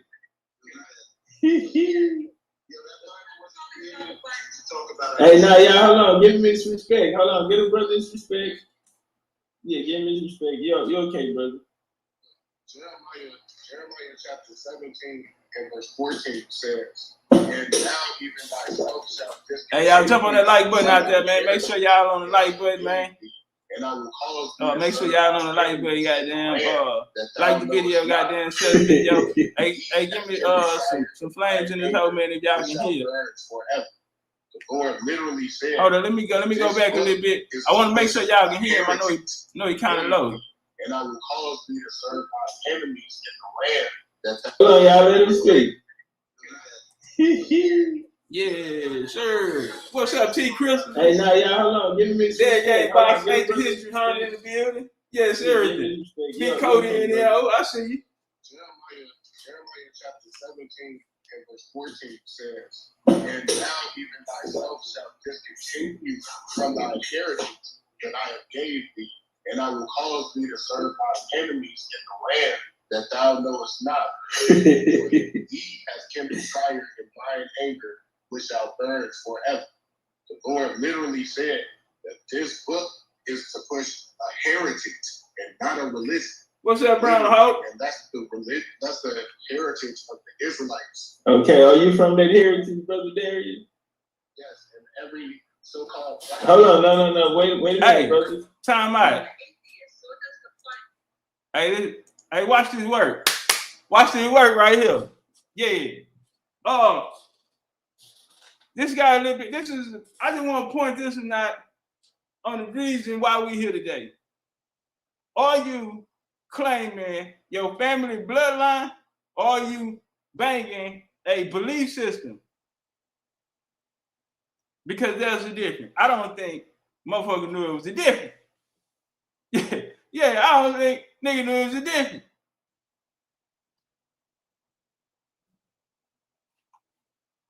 Yeah, let's go through that.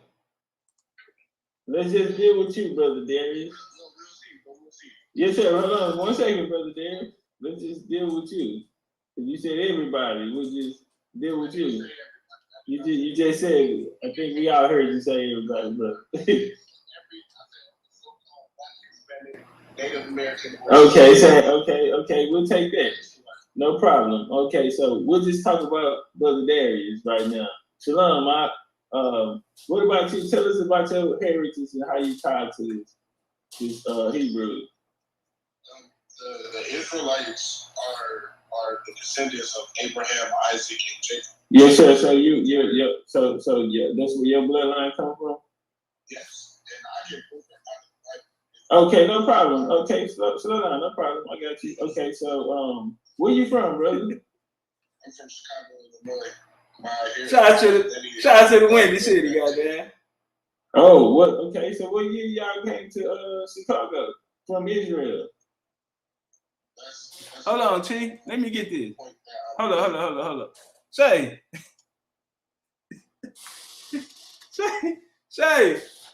no man repping South Side of Chicago. But I take that back. I think he's from the West. But the homie repping West Side of Chicago, man. You know, a whole lot of suburban shit. And by way of Israel, you? Yeah, by way of Israel, man. We gon' let me not put words in his mouth. He from Chi-Town, by way of Israel. Yeah, that part. I didn't ask him that shit. I just want to know where he's from in the States, but he by way of Israel, man. And let's go through there. Let's go through there. By way of Israel. Turn it one time. No, sir. Hold on. We'll get to that, but I just never met a Hebrew in person, so I got one right now. So we can tell me about Israel. Your family come from Israel. What year did they leave? The year when we were scattered abroad by the Most High. Oh wow! What year did that happen? That's tragic. I'm sorry about that, brother. Sorry to hear that. What year did this happen? This happened in 70 AD. Okay, so what year did your family come to America? We came from America from the western part of Africa. Oh wow! What year did your family come? My family has been here since I say 1619. Oh wow! Okay, what part did y'all come in? What part of the Africa, western part of Africa, as you said? What part of Western Africa did you come out of? No, sir, brother. We're taking our time going slow. We're almost done with this. We're just trying to get to know who, more about your family that come from Israel. So, what part of Western Africa you said that was again, brother? B&B boxing in these bitches. What's up? Okay, do you have an answer for us? Because you just told us that your family comes from Western part of Africa, so I just asked. We suffered from the sub-Saharan slave trade and the transatlantic slave trade. Okay, I understand. Well, I understand. It might be tragic to talk about. So let's just talk about America then. What part of America did your family come in 1619? So are we just gonna ask me questions instead of me trying to get through? Well, hold on. We'll let you read your Bible in a second. I'll let you read a couple scriptures and shit. But hold on one second, brother. Come on, this is about you, brother Darius. Yes, sir. I'll let you read your scriptures. I promise. Maybe to Jakes. Yes, sir. I will let you get to the Holy Scriptures. I understand that. That's why I said I will let you get to the Holy Scriptures in a second, brother. You can give me a couple of the Bible verses out of that. Okay, so yeah, crazy. All right, but anyway, so what part of America, 1619, did y'all come in? That's literally things that you can look up. No, it's about you, brother. I don't know where I can find that information, but you can provide it for me right now. No, not all. It's not about everybody, brother. Hold on, it's not about everybody. Hold on, check. I'm not bombarded, brother. We're having Let me get that check.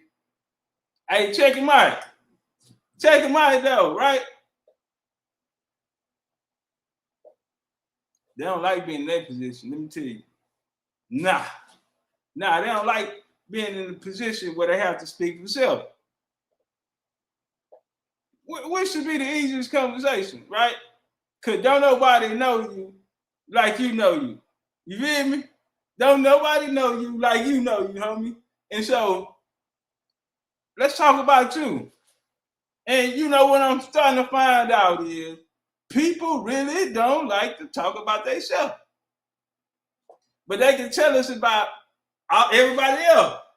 Yeah, nigga tell you about the whole wide world. Nigga took me back to 70 AD. Y'all heard him? Nigga took me back to 70 AD. Yes, he did. And so I get to asking them questions about himself. Damn, let me tell you something. You niggas be so wise. Yeah, you niggas be wanting to sound so motherfucking smart. You ought to hear these niggas. They really want y'all to think that they know some shit. They know, these motherfuckers know so much. 720 degrees of motherfucking knowledge. But they can't have a conversation about themselves. Hey, so let me tell you something, Jack. A nigga would come out here and tell you, we was kings and queens. Yeah, man, we were kings and queens, man. We ruled. We had all the gold. We built up civilization. And this go for the Africans and this go for the American niggas. Because the American niggas do it too. Yep. Against the coming out here speaking for everybody. Yeah, man, we was great. We was kings and queens, man. But how the fuck do we know that there's us? All we see is the pictures. You know? I was seeing pictures of niggas that kind of look like us. But the niggas who can't put niggas in chains look like us. So who the fuck are we in the story? Where you at, my nigga? What's your family story? Nigga can tell us about all this other shit. But they cannot have a conversation about who the fuck they are or who they family are. What have your family produced in America? What did they do? What are the migration patterns? Because you know what a lot of people think? And again, I got to go back to myself. Me, growing up a Texas boy, what's up with it? Don't make it red in the motherfucking building. Growing up a Texas boy, and you know, like all of my family here in Texas. Well, you know what? Let me see if I can try to find something. Show y'all niggas, see, one thing they gonna say about me is I kept this shit on family. I only came to tell my family story. Now, I mean, tell my story. But it was based around family. That's the difference. Now I want to show y'all, so I want to play this clip real quick. It's what the attention is, that's why I'm looking for it. But give me 2 seconds, that bitch in here, I know it's in here, goddamn it. Come on, motherfucker, we got all these people out here waiting. Where you at? Motherfucker. I can't find it in some of my bitch. All right, hold on, give me 2 seconds. Let's see if we do it like this.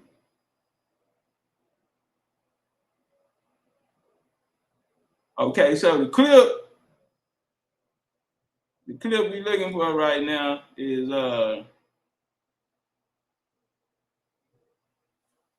it was a clip of me calling one of my ancestors. I mean, one of my family members, and I was asking them, questions about the family. Asking them questions about the family, and you know, they pointed out.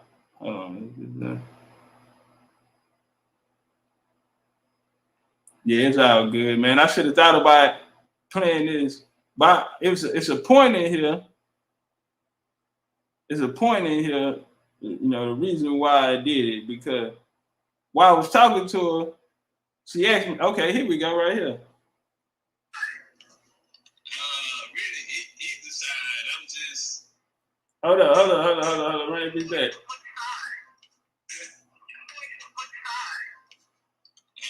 Really, either side. I'm just either side. I mean, it really didn't matter. I was trying to see, did you guys know where we came from? I was at the genealogy library, and it was telling me that listen, East Texas was the furthest I got.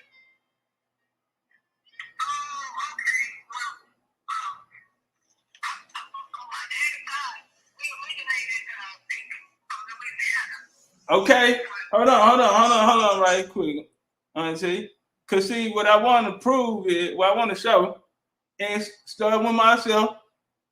Me, I'm been a Texas boy, and so I told her, reaching out, and this is my people them on my mom, dad side.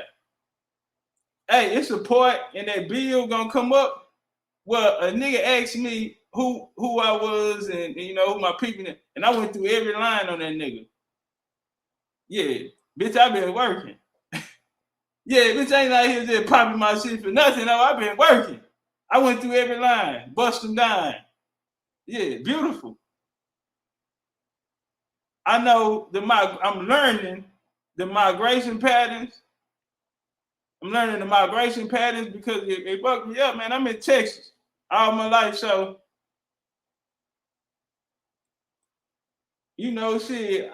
Me not having no conversations with people, I'm thinking I'm just from Texas. Been here forever, time immemorial, right? That's a foolish question that I would have gave, though. You know, and a lot of people looking at where they are today and equating it to ancient history, equating it to the past, and not understanding the history of your family. That'll have you out here and make a mistake like I made. I thought I was from Texas. You heard what my auntie just told me, and let me put this out there. I never met this lady in my life. That was my first time ever speaking to her. I didn't even know she existed.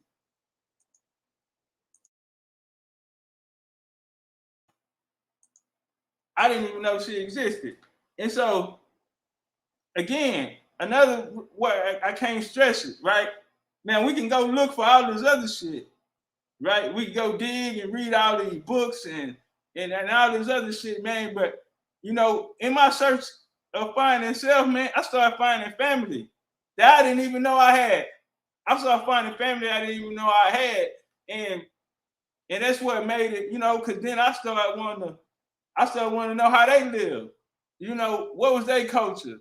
What was their culture around? You know what I mean? How they live, what was their story? And the reason why I wanted to know that is because I could get a better feel for myself. You know, so because it was a part of me. Man, I'm telling y'all, man, I met so many people on both sides. So on my daddy side, his sisters, they put me in touch with, all right, so my daddy died when he was like 6 years old. If y'all familiar with the story, this the one that he got a murder case overturned in the state of Texas off the polygraph test. When they first started doing it, he was one of the first niggas got his shit overturned on that. He came home and he fucked around and a Jewish scientist, white boy, Jew. At that time, he was the top biologist in America. The nigga was on the world stage though, and he worked down here in Houston for the University of Rice. Rice University down here in Houston. It's that bitch up there with Harvard, Yale, and all that type of shit. You know, it's prestige, man. You gotta put some respect on Rice. Woo! Let me tell you something, man. Oh man, say that was a place where all the ladies was at. Rice University, man. That was one of my little spots, man. They got this little joint there where it's like a little it's a cafe, like, you know, people coming in and working and shit, man. It's on campus. But I pull up in there bitch to go eat, you know, because traffic gonna be going in and out that hoe, man. And I go win me a winner. And go win a winner, man. But the scientist dude worked there. He ended up telling my grandpa, my grandpa worked at a service station. Back then, you know, nigga pull up, somebody gonna put your gas in, we gonna wipe your windows and all this type of shit. And so the nigga used to, you know, he used to, like how my grandpa dressed, nigga be clean, tip top every time you see him. He was a perfectionist. And he was a scholar. And my grandma always tell me, the nigga remind me, you know, I got a lot of his ways, you know what I mean? But you know, he was a flat nigga. But one thing he did was, she said when he in there reading, can't nobody come in that motherfucker. He gonna be in there, you leave the food by the door. You know what I mean? He might eat it, he might not. But you know that, you know, his mind end up putting him in the position to, at that time, Dr. Edinburgh, that was his name, he had got a contract with NASA. And Rice University got this contract with NASA, y'all can look it up. And it was worth a lot of money. Well, this nigga brought my grandpa on the program. And he told him, man, you know, my grandpa let him know, man, I just got out of jail. Just got a murder case overturned and shit. Come out here from the country, because he wasn't even from Houston. We got locked up in TDC after he beat that case. He came to Houston, nigga from East Texas. They out of East Texas, man. You country ass nigga. Shout out to East Texas, man.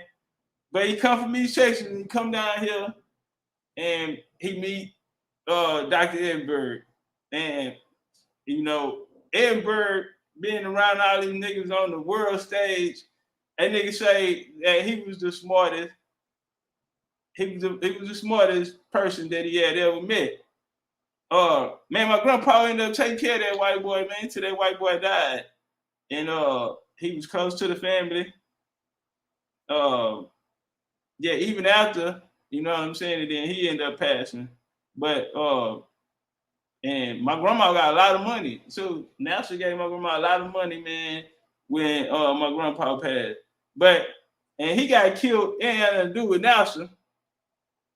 He got killed because at nighttime he was pimping.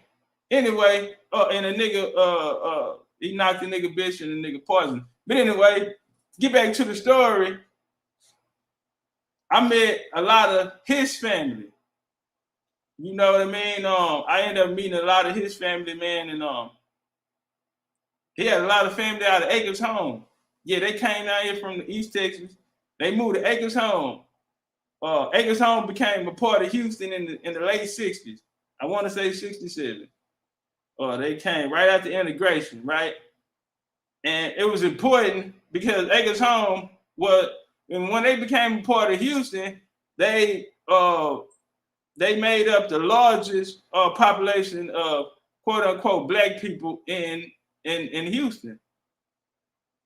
This was black economics at its finest. You had motherfuckers from everywhere. And they had lots of land. That's why it's called Acres Home.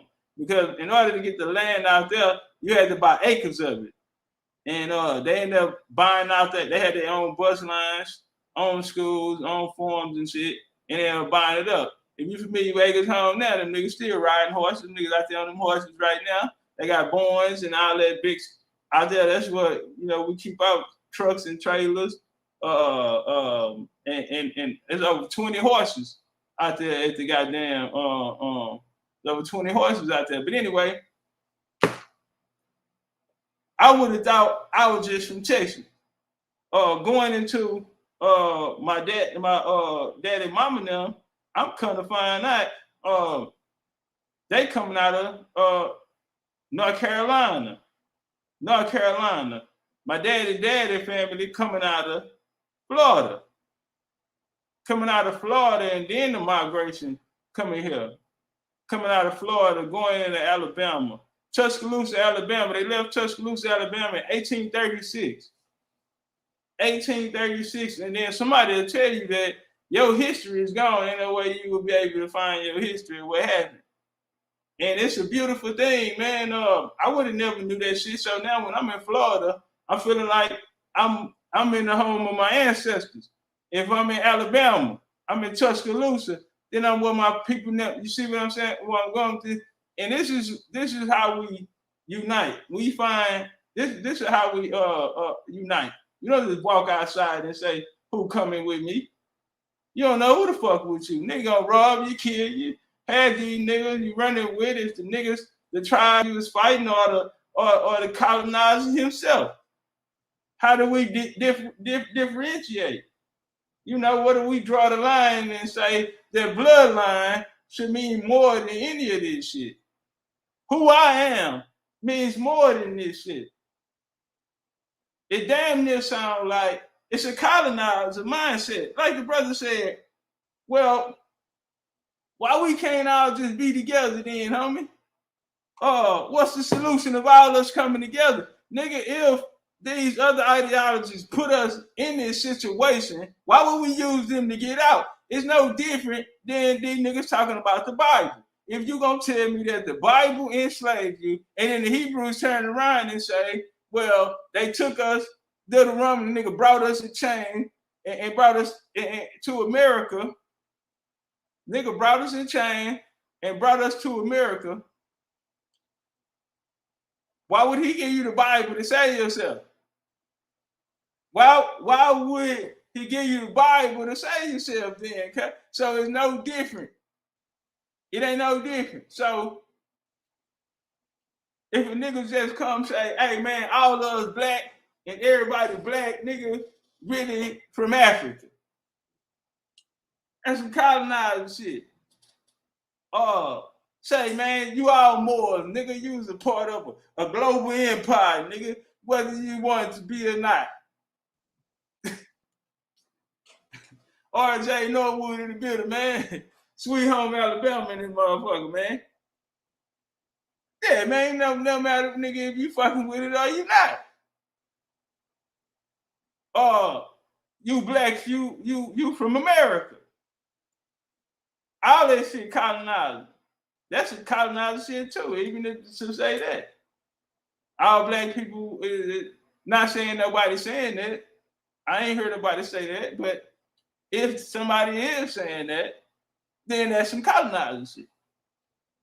And it's an easy way out. Shout out to Shan. Shout out to Shan, man. Shan say, damn, I'm on water. Shan say, really? This shit sound like the easy way out. A lot of these niggas taking the easy way out. And I want to say, man, I have no problem with that. The problem comes in when you lead other people with that same mindset. See, some of these niggas that really looked into their genealogy and wasn't happy with what they found. A lot of niggas looked into their genealogy and wasn't happy with what they saw. It didn't line up. Yeah, their genealogy didn't line up with their belief system. Come on, somebody. Yeah, when the nigga didn't look in his genealogy and it don't line up with his belief system, you know what he does? He eliminates that and he accepts the belief system. That's no different than somebody, grandparents or parents saying, hey, you are such and such tribe. And then you come out here and you disregard that. You say, we from Africa. I took a DNA test. My mama didn't know what she was talking about. My mama smoked cigarettes behind my daddy back. And yeah, my mama cheated on my dad. She don't know what the fuck she's talking about. My mama wasn't a Christian, nigga. She had the Lord in her heart. She know what it is you talking about. Nah, but that's when a nigga bloodline don't line up with his belief system. And that's what's going on around here. Do your bloodline line up with your belief system? That's what. And I made that mistake, man, thinking I was just from Texas. And it was a story of me coming to being and the story of me coming to Texas. Yeah, because both lines were all the lines that ended up coming to the lines that I ended up coming from came to Texas, and there was a story behind it. And it was a beautiful thing when I start coming into that story. And I'm gonna tell you, the work not done. North Carolina, coming out of the Carolinas and shit. South Carolina, listen, my mama, daddy side, no, my mama, daddy side. Let's walk. My mama, daddy side came from South Carolina. Came from South Carolina, came down and through Georgia, Alabama, and came to Texas. Came to Texas. I got Choctaw in that line. Yeah, my grandma was 6 feet tall. I got Choctaw in that line. My Choctaw grandma was 6 feet tall. I got Choctaw in that line and Cherokee. And my Choctaw Cherokee. And they came here. And on the mama side, on my mama, and they came here in the 1700s. They came here in the late 1700s, and they came to Texas in the late 1700s. Built 3 towns here in Texas that we still have a significant amount of land in. Now the problem in that is, well, it's another twist to it. My grandpa passed as a white man. I would show a picture, but niggas weird. I started taking my family shit. And they had a mouthful of gold. Mouthful of gold, he was the first black man to drive buses for Metro in Houston. First black man to drive buses for Metro in Houston, and they had a mouthful of gold, and he passed as a white man. That was my grandpa, man. Full-blooded Cherokee, what they got him down there. Got him down as a full-blooded Cherokee. He didn't even live with my grandma and them. My grandma's oldest sister raised them. He paid for everything. He bought the car, all the food in the house, everything. He took care of them, but he had another wife and he had a house. And he lived his life as he passed white. And the reason why they say he did it was his people them had a lot of land. Now, it get interesting in people them had a lot of land in these 3 towns. Now, it's a white side that's coming out of that. But when I traced it, it didn't come through my line. That was very important. But that's who, all right, it was a big court case in the 80s. And you know what was so cold? My little brother put me on this here. He used to live with my grandma. And, you know, just me talking about this shit, and I was talking about South Carolina. And then we was talking about the land in the country. And he said, oh, yeah, that nigga sold some of that land, but they came back and he had to take it back because it was a part of the land that couldn't be sold. All right, that couldn't be sold. It was a part of it that couldn't be sold, and that nigga had sold a lot of it.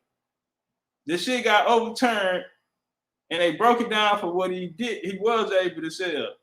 And my brother told me his family was trying to, so I guess it was like an heirs type of situation. People who was able to sell the land. So that was one of the things he was saying. He was trying to keep the land, but he had people in them who was trying to take the land from him. And he had family members trying to take the land from him. And he was able to make so the port that we have now couldn't be sold, and there was something in it where shit, even in the future, that motherfucker can't be sold. You know what I mean? So, however that situation, but my little brother put me on that, and I asked my auntie, and she said, nah, she ain't really know too much information on it. So we was at my uncle's house in Acres Home. My uncle lived in Acres Home. We was in Acres Home, man, and my auntie was cooking. I was reading her this document that I had found, and I was naming the shit out, and she said, "I know what that's it." She said, "We should go there when we was kids. Every summer they'll take us out there, and we'll stay out there the whole summer. That's where they learn how to fish. That's where they learn how to hunt. They learn all that shit out there in the country. A lot of people too, you know, did you going back in the 60s, 70s and shit? A lot of them will tell you a lot of things that they know they learned it in the country. If they living in the city now, they're gonna say, yeah, we learned that in the country. And they even call it the country. Going to the country, our people them in the country. And so she was telling me about how they would, when they would come, and they was known as the Houston family. So it was East Texas, when we were coming out of Louisiana. We had some up in not Dallas, but right on the outskirts of Dallas, out in the country town, Denton, all that kind of shit. They'll come down to the country right there, and they'll play softball games. They'll play different sports, but they will play with the families from different, all y'all on the team. But while they doing that, music, out there, the music playing, and they will slaughter the animals right there in front of everybody. They wouldn't do it until everybody get out there. Slaughter the animals. They'll clean them and cook them right there on the spot. Right there on the spot. That's how we did it. That's how that was the family vibe. And I asked her, I remember coming up. So every time there's a funeral in our family, we got to go there. Every time there's a funeral, even if we don't know the people, like the Houston call, we don't know them. Somebody died somewhere, but everybody coming, the family from Louisiana coming, we got to have our ass out there. And when you go on the land, somebody got to open the gate. So it's private property like that. And I remember I was in the 4th grade, and they had brought up slavery and shit, and they was talking about cotton. I had just came back from a funeral, coming from the country. So while they were showing the cotton and all that shit and saying that niggas had to pick cotton, I had just left the country. When you coming, after we open the gate, and you coming down, you got to drive down a long ass dirt road. So one of the things we learned was you don't wash your car before you go out there. So you pulling up trying to be clean and look clean for the family shit. Everybody's gonna tear your car when you go out there. Everybody's gonna be there. You're gonna have to run through the washer. So what they started doing was nigga had the water and shit before we leave. But anyway, when you going through there, it grow cotton out there. On the land, on the property, nigga. Cotton is in the fields. Yes, everything. Cotton is out there. And while they were showing the nigga in the book, and they was telling us about slavery and the cotton and shit, we had just left from the country from a funeral, and I'm like, damn. It kind of took me back. But you know, them family stories, man, you know, are you claiming your family your family bloodline, or are you following a doctrine? Simple, slow motion dialogue right now. You hear everything I'm asking you. Brother, I will let you read your Bible. No problem. Yes, sir, I will. Now tell me what part of, because you know the Bible. Hold on, you know what you want to read in the Bible. Do you know where your family comes? Because you told us your family come from Chicago by way of Israel, by way of western part of Africa. And so I know our people, bro. You don't know my people, man. You don't know shit about me. But I'm American Indian. Hey, I just answered you, brother. I'm an American Indian, brother. Any other questions? Yes, sir. Yes, sir. Listen to me, bro. All right, you know what? Somebody else, anybody who wants this one? No, brother, no, wait. We gotta get you a dancing partner. Anybody feel like dancing? I'll tell you, got a problem on your hands. That nigga, he ready to go. He ready to get.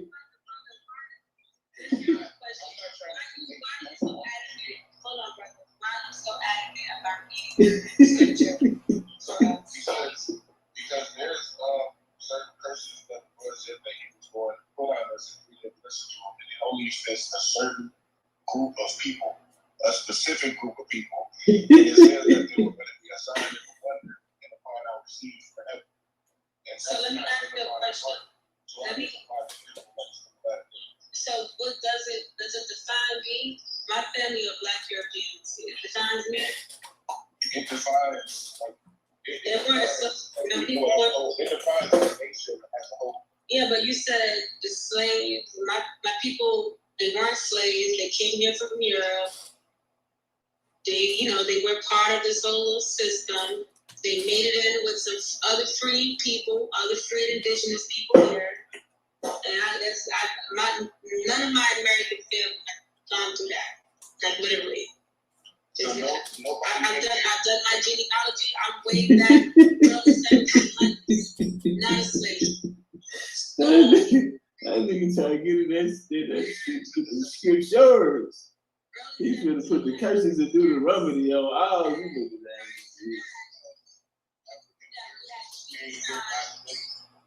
No. Prior to that, my indigenous tribe had treaties signed as early as 1600. Nigga told me I'm trying to. Nigga said you trying to bombard me. Hey, let me tell you something, bro.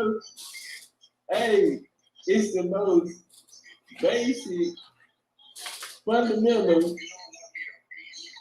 Look, he said he got that working. That's why I ain't wanting, nigga. I just got in here, nigga. It's 3:31 a.m., man. Saturday, I'm looking at this motherfucking computer now, man. Saturday, 3:31 a.m. We got just fucking this bitch.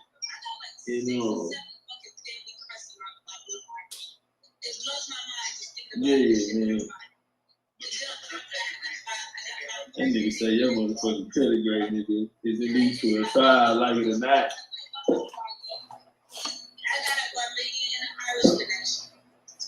I take it. Hold on,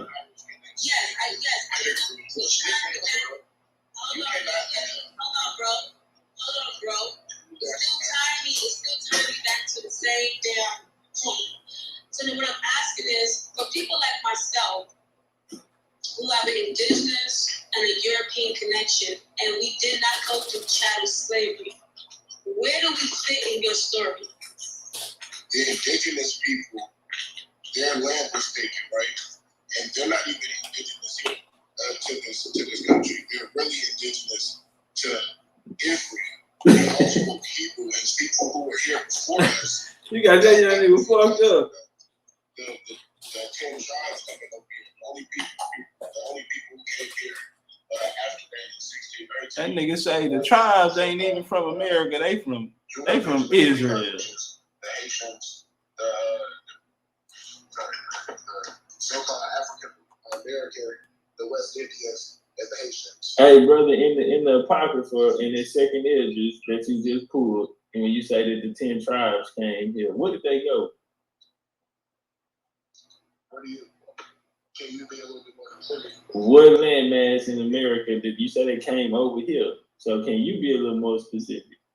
Yes, they came. Well, what do you mean? You asked me the question. Yes, sir. But you said earlier, I understand. Earlier you said that the 10 tribes came over here. You didn't specify what you said, so I was just asking for clarity on that, brother. The land in the Apocrypha is known as Arsenal. North America is known as. What part of North America did they come to? It's a big place. You got 10 tribes, so that means you got 10 chances unless they came to the same place.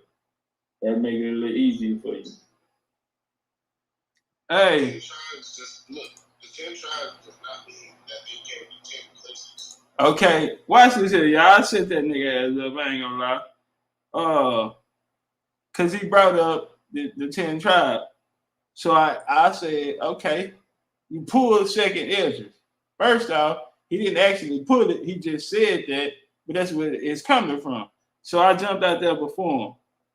So you told us that the tribes came here, the 10 tribes. So I asked him, where did they come to? It was 10 of them, so they came to 10 places. Or did they come to one? And if they came to one, then that'll make it much easier for you to come up with the answer for it. And so he said, first off, the tribes didn't even, what did he say? First off, the 10 tribes didn't go to 10 different places. And you know what he did? He fucked himself. Why? Why you say he fucked himself? Because now it can only be one answer. It can only be one answer where they went to. Do you have the answer? Now you got to provide us with the answer, or you've been capping about everything you've been saying. Okay, so help us out. That's why I said make it easy. You fell for it, right? Y'all see how they walk right in the right hand? Nah, what up? Nah, but listen, man, it's 3:30, man. I just got in the house, man. All right, let's You do dug it this. out here, man. It's just a nationality, people. It's nothing else. Nine lineage of a people. Because someone says Moors or names, change names. So you can't say, tell me where the Philippines were, or some nations are being raised now. You can't say that Russians 10,000 years ago aren't Russians now. Just because the name is changed, you cannot deny the lineage of a people. Because someone says Moors or anything, any nation, I don't care. And to be clear, all nations that mess up, get caught by police, all that. I know people are saying, I see more getting arrested. I see Americans getting arrested. Every nation has a bunch of ignorant people, has a bunch of smart people, but you can't, it's just a nationality, people. It's nothing else. And lots of nationalities have enslaved other people and been enslaved, right? I mean, are you saying that, John? All right, hold on, y'all. We're gonna do a commercial break real quick. We're gonna go to commercial break real quick, goddamn. We're gonna take a commercial break. My sponsors over there in Norway. Where would I be without your love beside me? Oh, baby, where would I be? Where would we go? Yeah, sure. Yeah, sure. Yeah, that part. Say, man, we whipping it up, man. We gotta get it in the bottles. Okay? Yeah, we didn't come fuck around, man. Nah, not at all, man. And so y'all seen it right there, man. All luxury shit, all top of the line products, man. Let me tell you something. I'm going out to Gucci and shit. And then it's all vegan. Oh yeah, we all natural. You understand me? This ain't that yeah, nah. This the real deal right here. Hey man, we got showers here, man. Nigga bathing in gold. You understand me, man? Let the story be told. Bathing in gold, man. We got the face cleansers and shit, man. So get that face cleaned up. You know what I mean? Get that face cleaned up. Then we got the face cleaner for the night. Man, I can't even tell you how good this shit is. You get a little bit that on the skin, man. I can't even tell you how good this shit here work. What that motherfucker is. And then you come back. This one right here. This is one of my favorite. And then you come right back on that skin. Come right back on top of that skin. Oh, you know what? Hold on. All right, this body lotion too, but this 24 karat in that motherfucker. Watch this here. Let me see if I can get some more light up here. Let me get that in there. Hold on. Let me see if I can get some light over here. See if I can get some light over here, man. If I can get that in the light. Can I get that in the light? I can't even get a good look in that motherfucker. All right, it's all good. It's all good.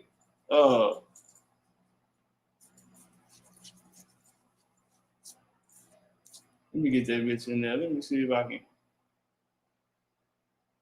Let me see if I can get that bitch in there.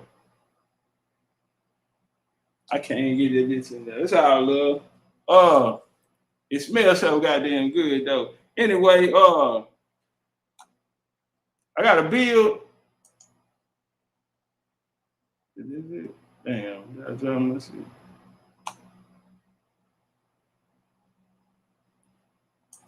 All right, we're gonna do it like this here.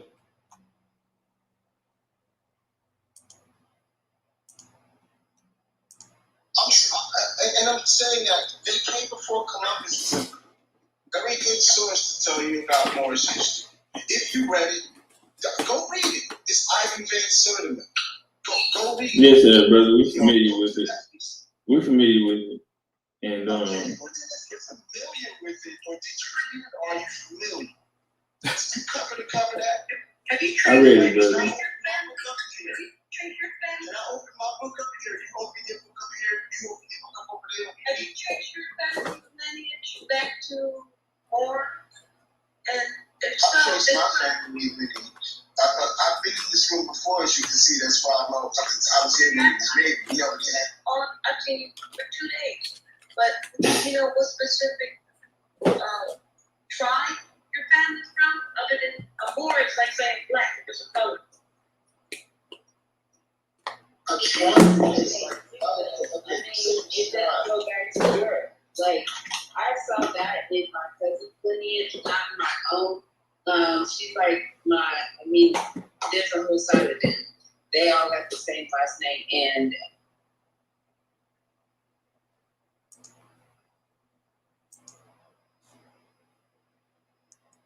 Hey, hold up. Give me 2 seconds. Let me do something.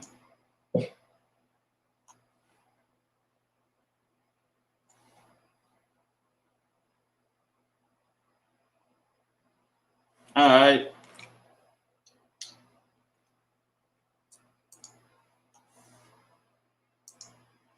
Where we going with it?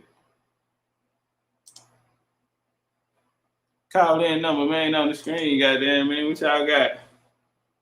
What y'all got for us, man? Hold up, let me send something to myself.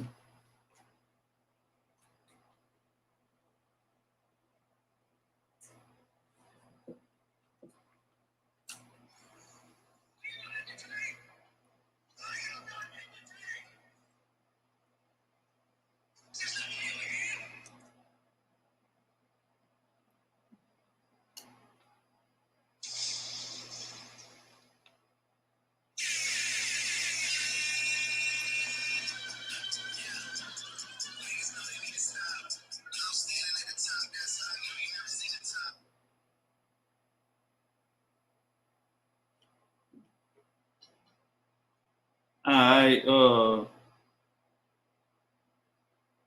up. Let me see something. Man, I ain't been fucking with this little Kylie thing, man. I don't even know if I know how to do this shit. Hold on, I see somebody that called. Hold on, let me I gotta find out how to turn this damn thing off, man. 2 seconds, it ain't gonna take me 2 seconds. Okay. All right, we good money now. All right, we good money now.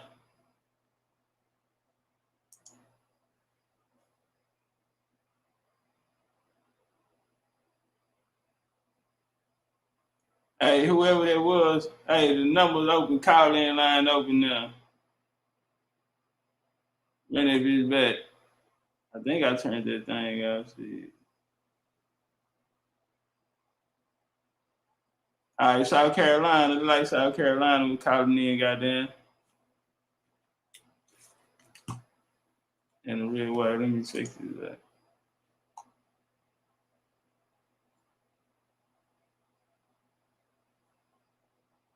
Damn, I don't know. I don't see my shit now. Oh, right.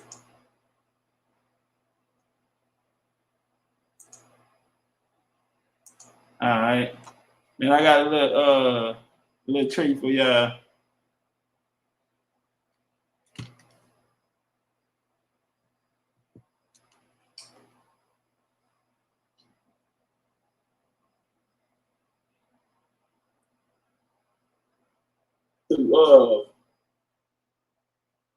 If they had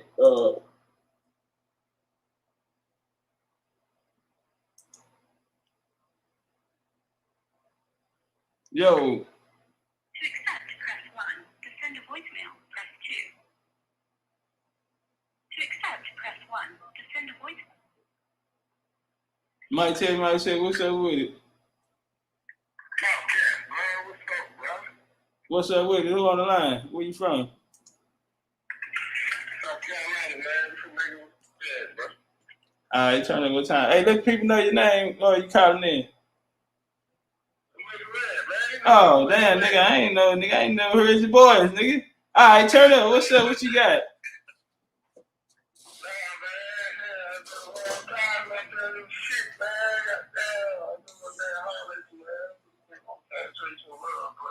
Yeah, the real way. He said, it's our love. We are trying to put it together. Man, come out there and work. We got to do, man. Yeah, a lot of motherfuckers trying to get the building and shit, motherfuckers.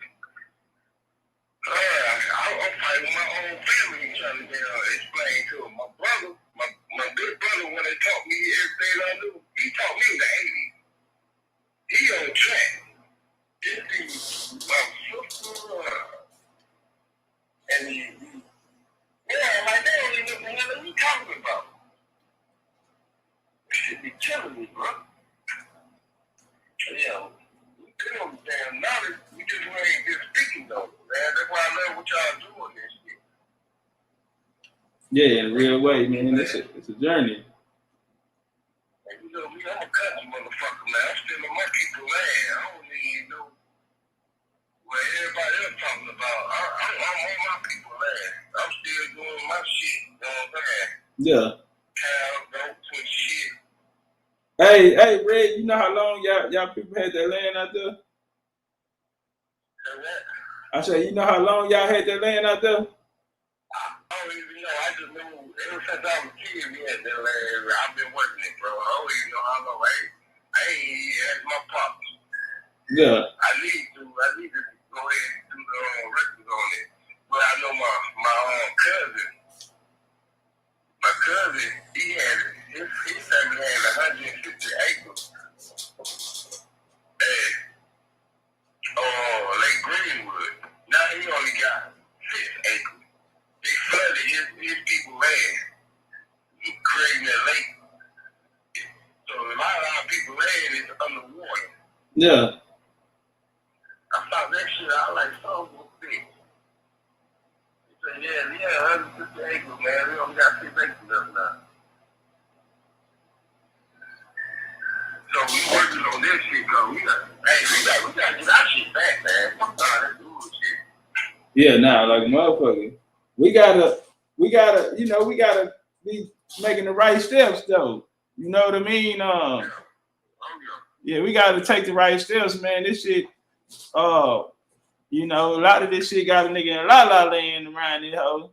And you know, we ain't even really making a big push to go after the land. You know, in order to get the land, Red, niggas gotta know their family history because the land belongs to the family.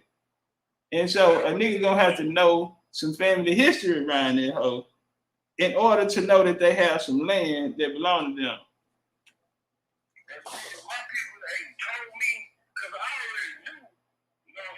Well, shit, nigga, you on your land though. See, your situation is a lot different. All right, there you go. Yeah.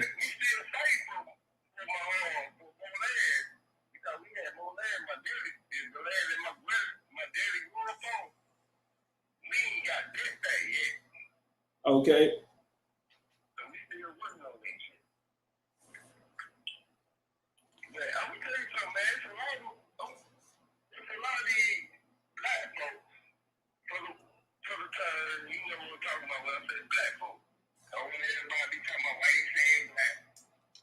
But it's a lot of black folks. They're scared. They even get their legs back.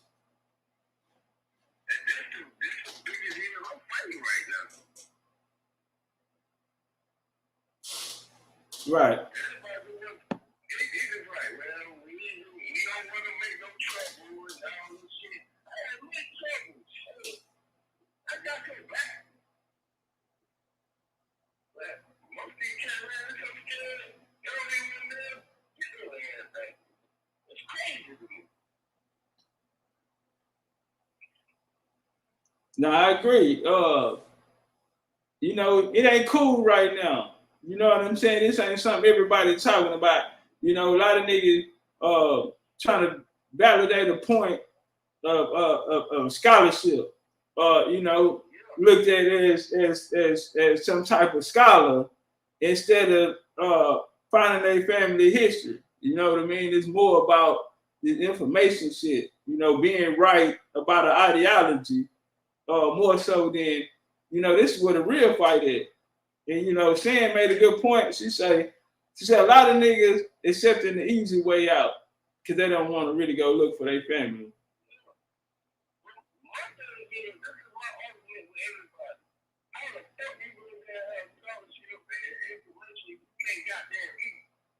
That's a fact.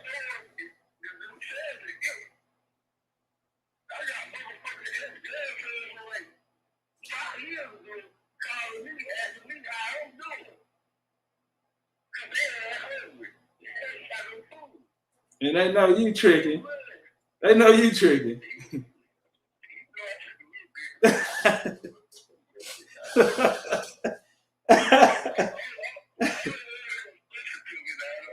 That nigga take care of 3 households. Red take care of 3 households right now. Don't live in now one of them motherfuckers. He take care of 3 households.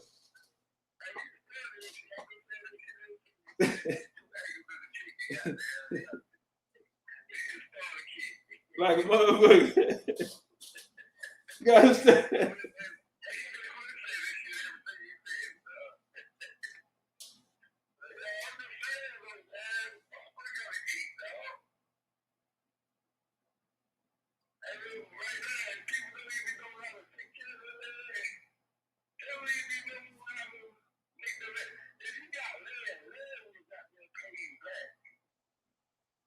Talk to him. Talk to him.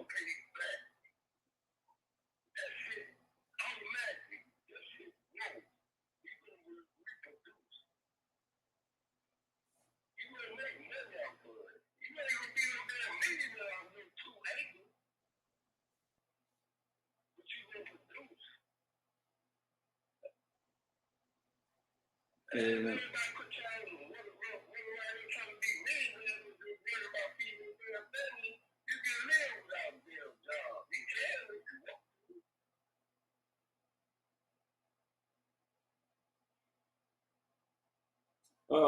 Darren.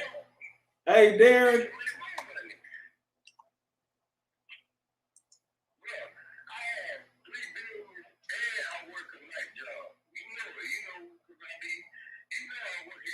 Yeah.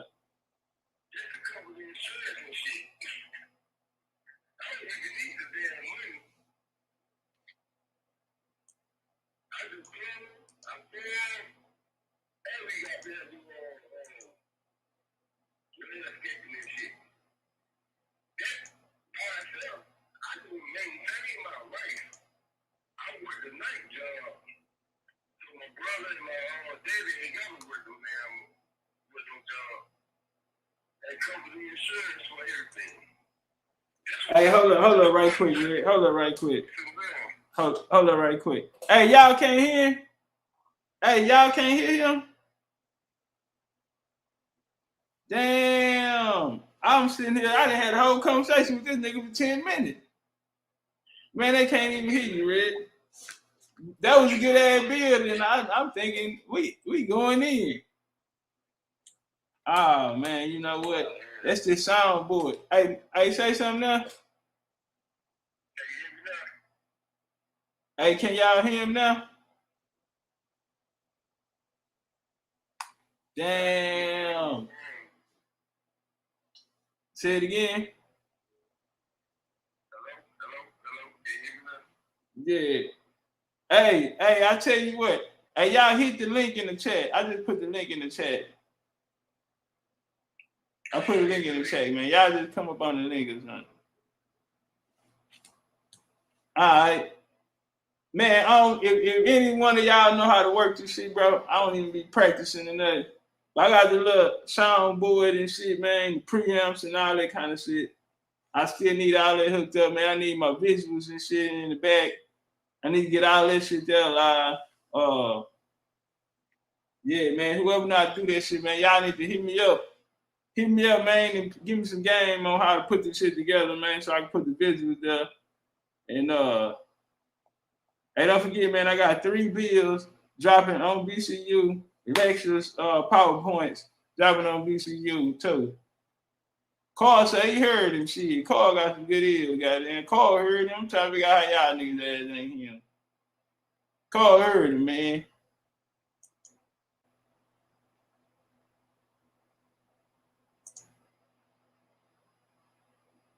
All right, let me see something.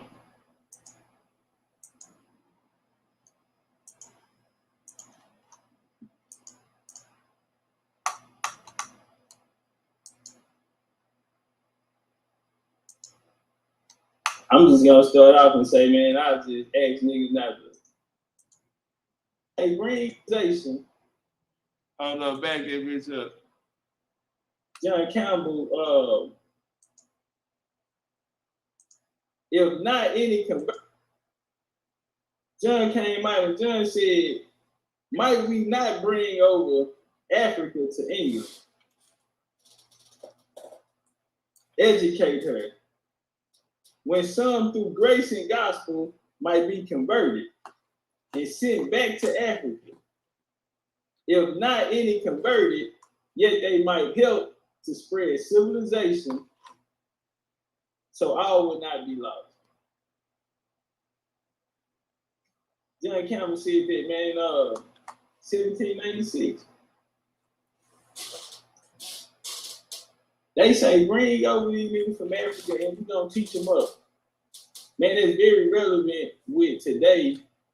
As we see a lot of money going in, with, you know, there's a lot of talk about the 6 billion that the Afghans get. And, you know, where all that money going to go? You got to understand something.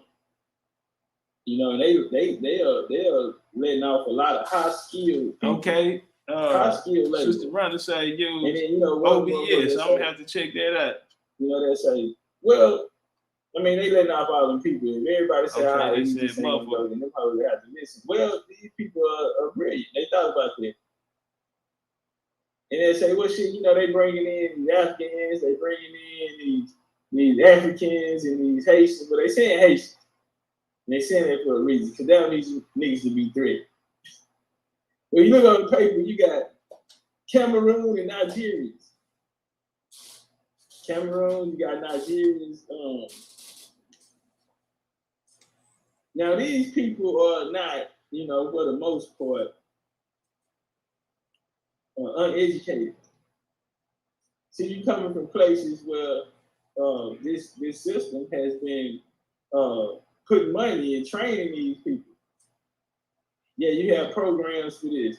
And so it's a lot of high skilled labor which they are willing to replace as well. You know, they have a lot of confidence in their programs, and it stems from this. Yeah. This is where they get out of their confidence from, because they've been in the toughest situation. You know, this shit here is some chump shit to them. You know, they already got a nigga in the head locked. But let's walk. So European colonialism will start for Africa meaningfulness. You know what I mean? We begin in with the Sierra Leone Company.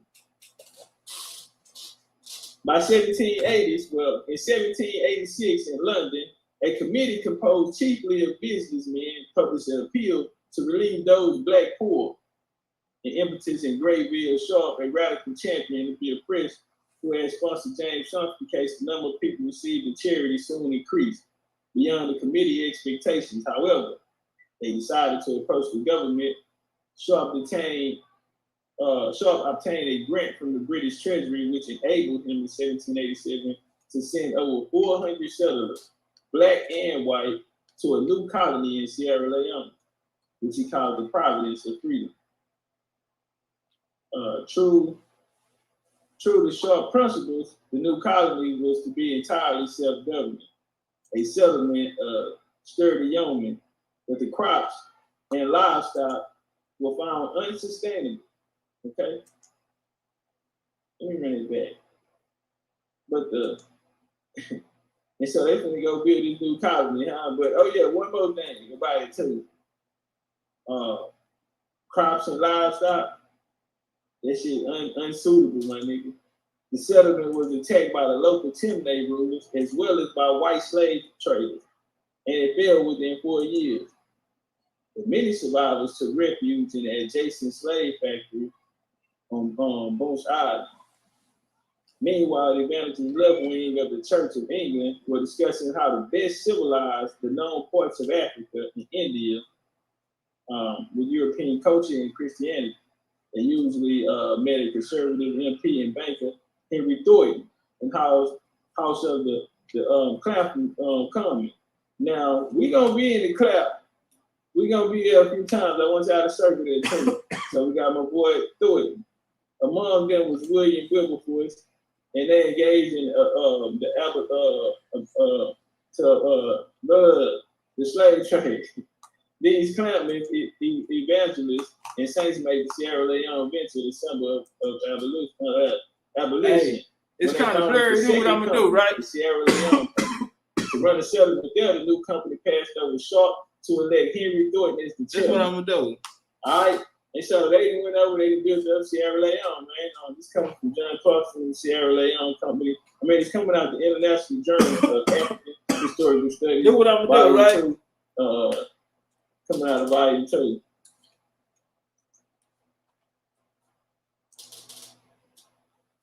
To go along with this, we had a program come out called the African Association. All right. African Association, 1788, 1805. Hold on, let me turn it Although Europeans have been maintained. Hold on, man. All right, what's up with it? Turn it one time. Hey, look at Darren, Brother Israel. Can you pull up, Brother Israel? You don't mind pulling up if you got a little time?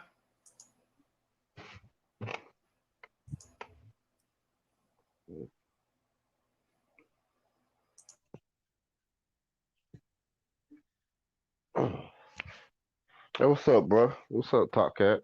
What's up with it? What's up with it? Red, what's up with it, L? What's up with it, Nard? What it do, top in the morning? Hey, the link in the chat, Darren.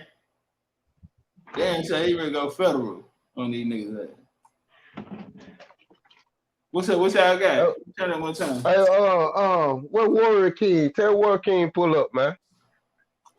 Why you can't? Red said pull up. Why you can't get here? What's up with the big stick? He said, I heard him the whole time. Okay.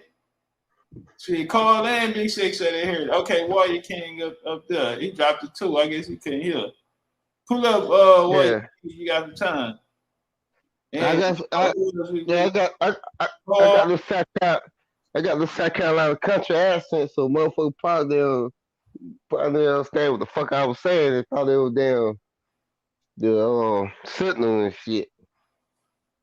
I'm a country nigga, man. That's how my damn accent go, dog.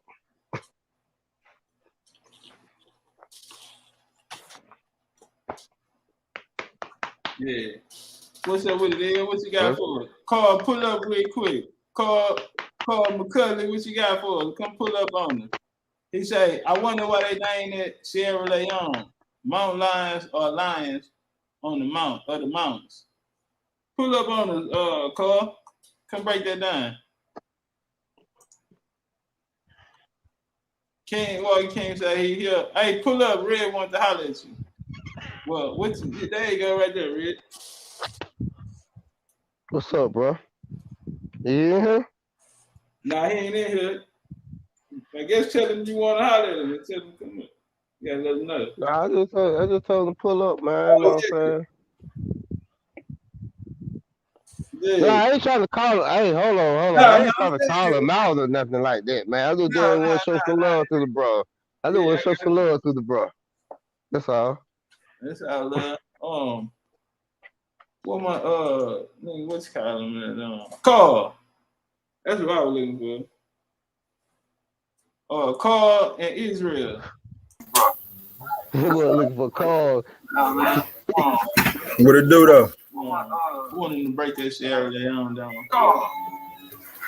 The word king right now. You gotta turn your YouTube out. What it do though? What it do though? Hey, what up, bro? You gotta turn your YouTube off. Yeah. The word king right now. You gotta turn your YouTube off. And they got the YouTube on, but he ain't listening to it. Look out, Warrior King. Can you hear? Can you hear, bro? Can you hear me? Yeah. Hey. Look out, Warrior King. What's happening? Can you hear? Yeah, I can hear you now. Okay, yeah, turn your YouTube off. Can you hear me? Let's stay here. Echo. Yeah, that's the echo your YouTube. When you click the link, you gotta hear now. The window that you just came out of. Turn your YouTube off. Can you hear me? Stay here. Echo. Yeah, that's me. I'm still trying to figure out where it is.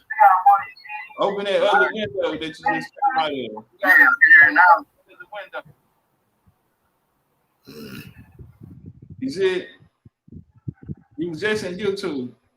All right. Right. I'm trying to get it. I'm trying to get the stuff straight. Carl said he hit the line, but he didn't get through. Hey, Carl, it's a link. The link in the chat. Y'all see that beautiful sky? I got some water in my pan again. Hey, I'm good. That motherfucker had dried up. I'm like, damn. I got some water back in that bitch now. Yes, sir. Look at that shit. She said, oh, Lord, you think folks can't understand you. We country too. Yeah, you know. I'm a country nigga, man. Shit. You can't understand me. Oh, well. This the real tongue.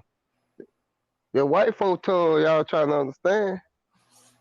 Yeah, like motherfucker, I don't give a damn motherfucker don't understand me. Motherfucker be in Texas and don't be understanding me. Motherfucker in Texas be asking me where I'm from. I'm Indian, nigga. That's why I talk like this. I'm motherfucking Indian. I speak native tongue, goddamn. That shit slang like a motherfucker. Shop Cap, what's up? What's up with you, Carl? What's up, bro? All right, nothing. Dude was on the one too. I was trying to see where you was going with it. No, I was sitting there. That was something crossed my mind a while back, thinking about the way they named these places in Africa since they try to put us all on the west coast of Africa. No disrespect to no Africans, but like, it's funny how all they know is the west coast of Africa, but it got named later on. And I'm like, the French named it. And these colonies, even Nigeria, they didn't come from the people that was originally there. Like, I mean, I don't know how true it is, but somebody threw it at me one time that they named it, they called it the nigger area. And I just started laughing because they were saying, hey, we're going to relocate a lot of people that we have in servitude to these places under the American colonialization society or recolonization society or whatever. For the nigger people is what it was called. Recolonization for the nigger people. And that was the American Recolonization Society underneath the Know Nothing party that was really pushing it real hard at the time. It was the late 1700s that they came about and going into the early 1800s before they decided they was going to become what we know now as Republicans and GOP and shit like that. But that was one of the times that they couldn't get enough push behind them with the Whigs to push it over the top to make it a big deal. They couldn't get enough people to say, yeah, I want to just go get relocated out of my land.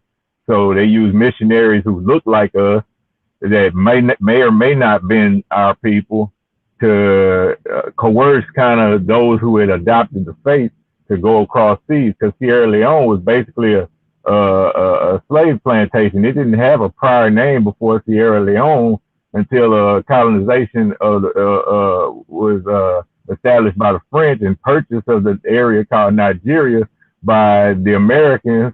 And Ghana was another one. Ghana was another one, and they just dumped people there. They were dumping people over there at first. They were forcing you out, and then I'm thinking to myself, we were lions where we come from. It took me to the whole thought of, you know, the lion being indigenous to the Americas. There's a lot of big cats that were indigenous here that got removed from here, just like the people.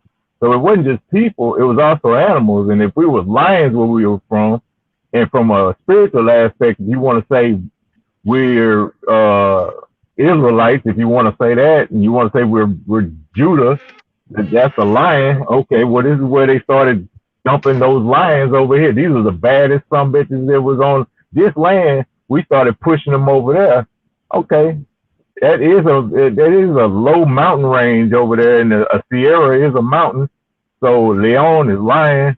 I'm just putting words together at the same time, thinking about what I've learned over time.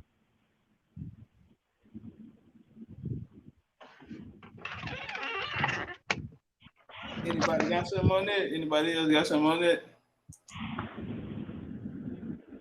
I ain't really got too much on it. I'm just thinking about right now and in the future. Now in the future, we gotta get our shit together. Oh, excuse me. I did want to comment on something about the brother earlier that had the land issue, talking about the land. All right, let me tell you what I know about that. You need to go get the original land patent. You need to get the original land patent, because there is an original. One thing that these folks was good at was keeping records of shit. It exists somewhere. And if it don't exist in your local county, go to the state capitol where they have the main archive section of archives at. I don't know what state he was in or whatever, but if he was in Texas, then of course you got to go to Austin. But here, you got to go to your county clerk's office and request a view of the original deed. If they don't have it, you could also go to the title company, who still the document's gonna be in the county clerk's office. If you're looking for. Hey man, I don't mean to cut you off.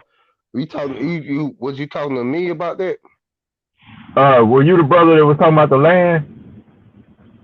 I'm on my land. I'm on my people's land. Yeah. I'm trying to get back more. I'm in court right now to get back more of my people's land. Right. That's what I'm saying. Brother. You really gotta go, and you gotta go get the original. We doing it. That's what I'm saying. We doing it. You know what I'm saying? Oh, that's good. I ain't trying to, I ain't trying to tell you what to do. I just didn't know if you. I didn't know if you were talking to me or somebody else. That's why I was asking. Yeah, I didn't know if you was the same brother from earlier that was talking or not. I was trying to connect when Top say hit my line. I said I was trying to connect, and to be honest with you, I ain't never jumped on one of these streams before like this, but I usually do chime in when brothers is talking with a lot of, you know what I'm saying? You talking with that good thought. I feel you, bro. And for I know it's a lot of new folks that probably don't even know who I am. But I've been rocking with Top Cat for years now, so that's what's up. I've been doing back and forth with a whole lot. It's a whole lot of mess been going on, so. But I'm still here. Ain't nothing. I don't love with Top Cats and shit. Already, I'm kind of in your situation, but in East Texas right now, so that's kind of where like I is trying to get the older people to reach back there. Got some of it, ain't got it all, but got some of it. Hey, You Like know, I tell everybody, I have a IG. I stole that IG because of Cali. Yeah, I probably don't know Cali, but Cali, he go the opposite of Top Cat. He say we all for Africa and shit. But Cali is the one that told me like, man, you need to show you own your land, you own the farm, you show that shit. You a black farmer and shit. So I said, all right. So if you go to my IG, it's Vegeta Red, VEGITARED on IG. You can go to my all damn right, shit. You can see nothing but country ass shit. That Top Cat tell you, yeah, ain't no but country shit on my shit. that's what's up. I'm Hey, a so country boy. East Yeah. Texas you from? So what? What part of East Texas you from? Oh, yeah. Oh, I'm talking about my dad's side. My dad's side is from he from Carl, Texas. I can't hear you. He from Carl, Texas. Like call like a phone call. Carl, Yeah, Texas. yeah, my people from Kyle, Texas. Man, get out of here. My people from Kyle, Texas, go. Well, man, My people never left from New Iberia, man, and went to Kyle, Texas. oh, okay. Yeah, my people out there is their last names is peculiar, man. You know any Leviases or Samuels? Let me see. Shit. It's a lot of it. McCain, McCulley's. It's a big old mess of put it like this. My daddy cousin is the same man that got killed by them white boys them years back, man. James Bird. Yeah. Yeah. I can't remember. I remember his last name was Bird, though. Yeah, James Bird Jr. James Bird Jr. Yeah. I'm telling you something so cold, though. I'm telling you something so cold. Hold on, Stu, because it fucked me up. This fucked me up. Yeah, you just called a lot of names, man. And I already them names. Man. Out of Kyle, Texas, man. Man, hey, you say people from Carl, Texas? Somewhere down the line. Somewhere. Yeah. Somewhere down the line, bro.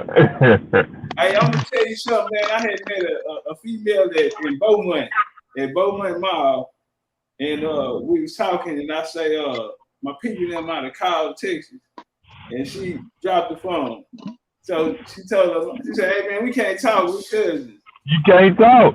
You can't talk. Man, I don't know what you mean because she had a Kirby deal. You know, Kirby. That was. Ain't no way around it. Yeah, you can't. You can't get around it out there because that's my old man said the same thing. He said if they from Carl, don't even worry about it. You might as well head to Beaumont.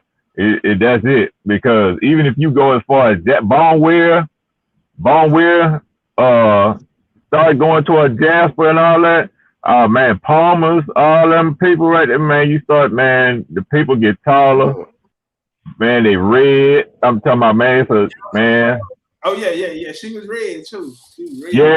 Yeah. That's the red. Hey, the red bowl like me out there, the real red bowl. Nah, nigga, that's shit you got going on.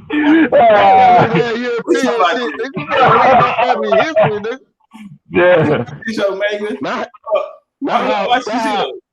Black Fight fan used to always say, it's a red bone, the real yellow bone is going out of style. He said the real one, back in the game, he said used to be a lot of, now they going extinct. That's the one that we talking about. That country, yeah, man. I'm a country goddamn. My hair nappier than yours, nigga. It's like, but you in Carolina, you on a different side to Mississippi. You in Carolina, okay. Yeah, you on a different side to Mississippi. They make it different on this side of Mississippi over here. Man, I ain't gonna lie. Louisiana love Red Bull, cause they show here a little bias. Louisiana love fuck out of me. Hey, brother, Well, hey, man, that's I ain't even gonna tell you online, bro, on the air who you talking about, but they down here still. They down here now, in Houston, but they a lot of them still back in Carl. Oh yeah. New, I run. well, hey, Texas. talk. I had the same shit happen to me.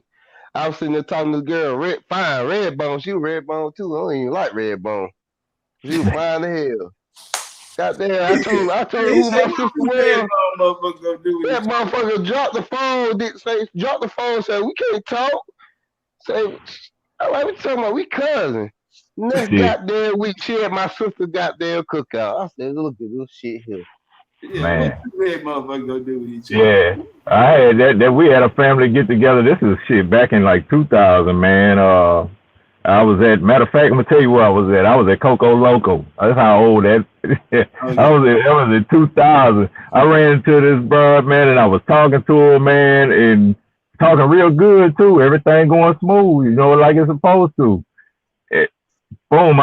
She said, you look familiar. She said, like, man, is your daddy? Are you a junior? And I said, why you ask me that? So you look like these people from out in Carl, Texas. I said, damn. And she started rattling off with her last name and all that. I said, man, good to meet you. I gotta go. I met her again at the family get together. I said, you sure wasn't bullshitting. I'm glad you recognized it because I didn't know nothing. Just imagine if everything would have went how you wanted it to go, and then you met her. Hey, I will. She invited. I will say though. Yeah. I went to a family reunion. I went to a family reunion twice in Chicago in one summer. I went to my daddy's family reunion. No, I went to my mama's family reunion first in Chicago. Came back 2 weeks later. I went to my daddy's family reunion in Chicago. The same people say, God damn, I'm like, well, hold up. Somebody got to tell me something.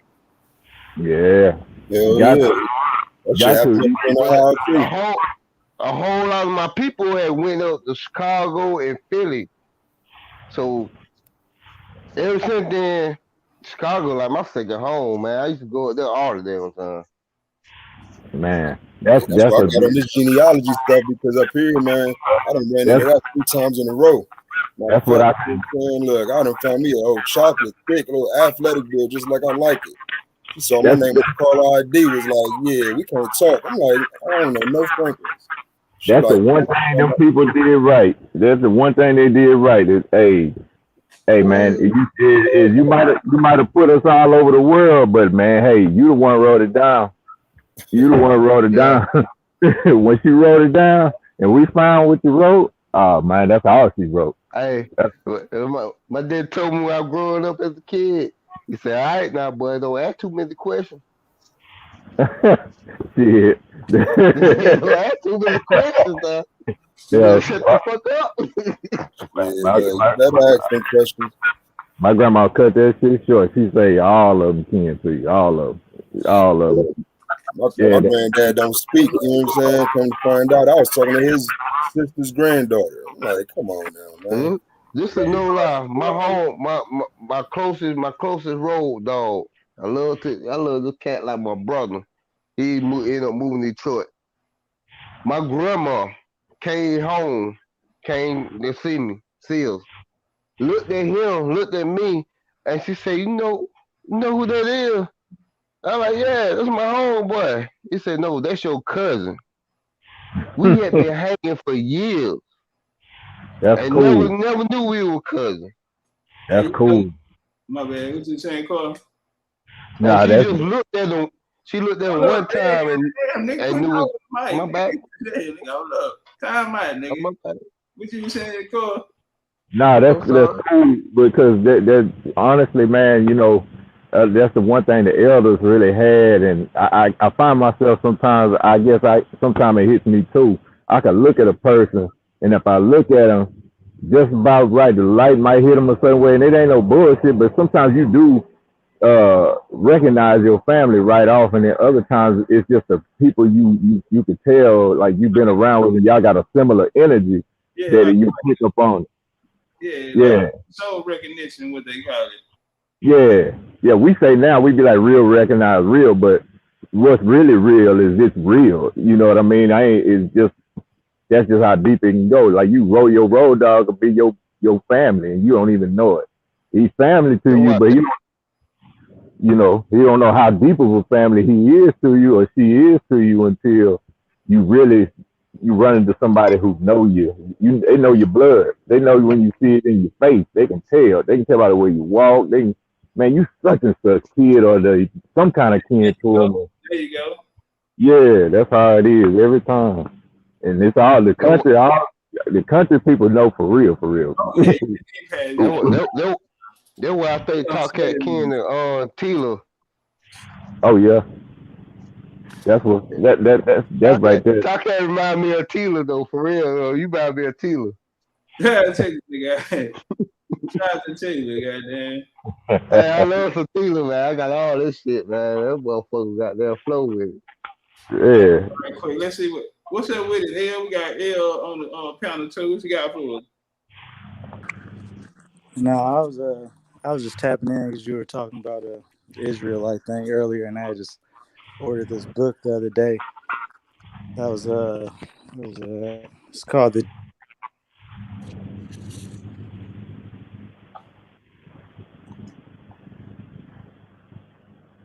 What was it called, brother?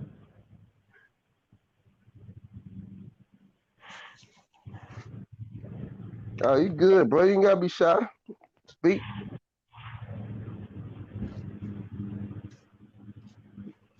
I think Mike went out. The signal might be bad. Mike check. You still there? Yeah, signal might be bad. Yeah, probably be the service. Hey, we can't hear you, L. Just pop in when you get your mic straight. Yeah. Hey, though, that'll make it weird, though, right? Yeah. What's up? Yeah, I heard the name, you know what I'm saying? I popped on because I heard my name, and I was assuming that you wanted to talk to me. Oh, yeah, man. I just want to let you know, man. Hell, even remember when you was at AP shit, before this shit was over with, I had damn shouted you out and said, man, you know what I'm saying, peace and shit. I don't think you had seen this shit, though. I think you had left out the damn chat with over with. I ain't got no beef with you, bro. I ain't never had no beef with you. I ain't never said nothing. You know what I'm saying? That's why when I seen you last night, that's why I said, what's up? You know what I'm saying? Yeah, but you said you was trying to be polite, you know what I'm saying? You know how text messages, you don't know what people mean by certain words. So I took that as I didn't see the message either on AP channel. They weren't the first people, the first inhabitants. Hello. So what happened? I heard two. Hey, y'all, brothers. Excuse me, bro. I'm finna get in here and see this baby, man. My baby up in the house. We got a brand new baby. Let me get my eye in there before I get in trouble. All right, congratulations, bro. Oh, yeah, appreciate it. I'm going to tap back in, though. Oh, yeah. All right. All right, now. Yeah, don't know. You know what I'm saying? Shit, I don't be beefing on no Facebook or internet or anything. I mean, you know what I'm saying? It's just silly. It's just silly. It's stupid. You know what I'm saying? I ain't no corny ass dude be sitting here be crying over damn internet shit. You know what I'm saying? Yeah. Now I will talk shit. I will talk my damn shit. Now I'm a shit talker from South Carolina. That's what we do. I ain't gonna sit here and damn be trying to talking about damn fighting and shit. Come on, now. I don't even know where you at, dog, bro. I'm in Columbus, Ohio, you know what I'm saying? But ain't no way in hell I'm at shit. I took that trip to Philly before. Man, that was a whole 8-hour South trip. Carolina, man. No, I think that shit's silly, man. You know what I'm saying? Motherfuckers just trying to, they frustrated when you say that shit. They get frustrated. That's all. Yeah, man. I'm here for the genealogy. Matter of fact, that's one of the reasons I'm here for Topcast channel. You know what I'm saying? Shit, they done helped me out get through some humps and shit that I had in my family. And you know what I'm saying? I listen to everybody, you know what I'm saying, just to be able to piece the puzzle of history together to what my family is. Hey, chew the meat, spit out the bone. That's what they say, right? Yeah. Look, I treat it like seafood, you know what I'm saying? I break the shell off, eat the meat. Yeah, that's what you do. And like I said earlier, man, I've been rocking with Top Cat a long time. So this is nothing for me to be in this motherfucker. It just been a while since I've been here. Top Cat been my nigga. You know what I'm saying? Yeah, for sure, man. Shit, it's all peace for me, man. Shit, I want to be around like-minded people, even if we ain't like-minded. Shit, you got something that I might need. My focus is quit fighting each other and let's fight the motherfucker that did this shit. Man, shit, I'm That's trying to my tell you, focus man. is. That's I'm my out here. focus. I'm out this bitch open carrying in Ohio, man, cause you know what I'm saying? Shit, we just had 161 people get indicted for that human trafficking shit. So you know what I'm saying? Like I'm fighting my battle here in Ohio, and I'm pretty much the only one. Don't nobody fucking me around here, you know what I'm saying? They all think that they Africans, you know what I'm So you saying? fight different battles because I'm right now. I can just slaughter about 3 cows just to feed my goddamn community because the damn shelves empty on the stove around here. And we in the South with plenty of farms and plenty of goddamn meat. So why the damn shelves empty? It's some bullshit going on. Yeah, just like all of them totes over there in on the Pacific Ocean. They got sitting out there for 10 months. Yep. You see, exactly. They got a plan we don't know nothing about. I'm doing my fight as a farmer now. You know what I'm saying? Like the old days, the when we ate, the community ate. That's how we used to be. We getting back to that shit because of this pandemic and all this other crazy shit going on. People losing their job and shit. People got there. I mean, the kid gotta eat. I don't give a damn if you don't like your neighbor or not, but damn, you gonna get mad at the kid. Kid gotta eat. So damn, you just got to come together now, right now. That's what we doing. Yeah, you know what I'm saying? Like, it's shit funny to me. It's kind of ironic to me because, you know what I'm saying, I'm the one that's, I'm looking for my family lineage and all of that, and I done found some land, but I'm trying to get everybody to huddle in with me, and they don't want to fuck with me, but I'm telling them like this, like, you know what I'm saying, my granddad, he moved up here in the 50s because he didn't want to be no farmer no more, and here I am trying to get back down to the South so I could be a farmer. Ain't that some shit? I'm gonna tell you something. Hey, a lot of motherfuckers hold on right quick, man. Let me say this. Oh, my bad. Hey, y'all know School that just typed something in the chat. Who? The dude, the Carl that just left. Carl that just came up here, man. I never seen him before. I don't know if this is his first day over here. What? I never seen him before. I don't know, dude. Hey, I can't even see the chat. Anybody know him? Anybody in the chat know Carl? What'd he say? Damn, my head. Hey, can you hear? Anybody in the chat? Do anybody in the chat know Carl? So did y'all hear anything I said? Yeah, you said something. You know Carl? Yeah, you know Carl. Is that the Israelite cat? Nah. Well, I don't know. We ain't even go through there. I don't even know who Carl is, dog. I'm lost. He came and left. The old cat? Anyway, the other cat? Yeah. Carl, man, that's see, we talking about genealogy and shit, and how important it is, your bloodline and shit. Yeah. Then that nigga got the same blood, man. Then that nigga share ancestry. That was some cold shit. That was some cold shit just happened right there. All I heard him talking, and he said something about East Texas. So I say, oh, you looked it up. Yeah, so he said something about East Texas. So, man, I wasn't expecting him to say that. When he answered, I wasn't expecting him to say his people up from Cobb, Texas. I wasn't expecting that was the last thing. You know how big East Texas is. That was the last. You gotta think, man. I thought he was gonna say some shit like Lufkin, Tyler, Nat, Jefferson, or some shit like that. Nah, man, he said Cobb, Texas. Man, ain't nobody from Cobb, Texas. Cobb, Texas don't even have a post office. Man, we run that back. Oh, it's that damn small. God damn. Y'all ain't got a mailbox in contest. Man, them hoes ain't even got a post office, bro. God And this damn. the first time you've been on, and y'all find out y'all related? Bro, I ain't never seen him before. He just came and he was just gonna add something to the bill, but I just so happened to hear him say East Texas. So I'm like, damn, we from East Texas. And then he started naming the name, and I heard my family name. Yeah, okay, so I say this here.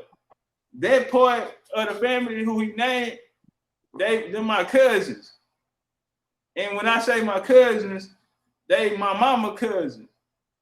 They my mama cousins, but that's them. That's my family. And I'm kin, and my little cousins, the ones that's my age, they had that same last name. We close too. But yeah, that's where they from. That's what our people on that side from. They from there. He said their name too. And yeah, they're my cousins like a motherfucker, man. That's how wild genealogy shit is, man. Yeah, for real. Yeah, I just so happy. I done met an Indian. Oh, they Indians out there too. Yeah, I just met an Indian just that quick. Kinfolk. Hey man, we been here for a long time, so you know our people moving around and shit. We all probably down kin at some point.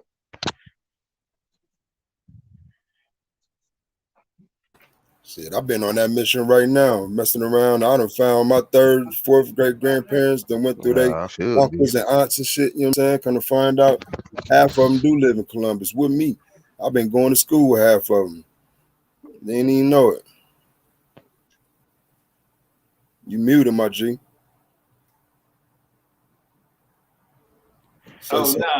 Nah, I was listening to y'all saying y'all finished the bill. I was gonna read a message. She said the shelves are empty and he slaughtered cows. She said, "Can we get your number? I'll pick it up." When shit hit you, pay you in crypto. You got some crypto over there, Omega? Got the crypto. I got Angus. I don't know nothing about the crypto. Man, I got a cold ass bill coming on this crypto. Yeah, they crypto taking the world by storm. I got a cold ass bill coming on this crypto. I told man, hey, hit my IG. VEGITARED.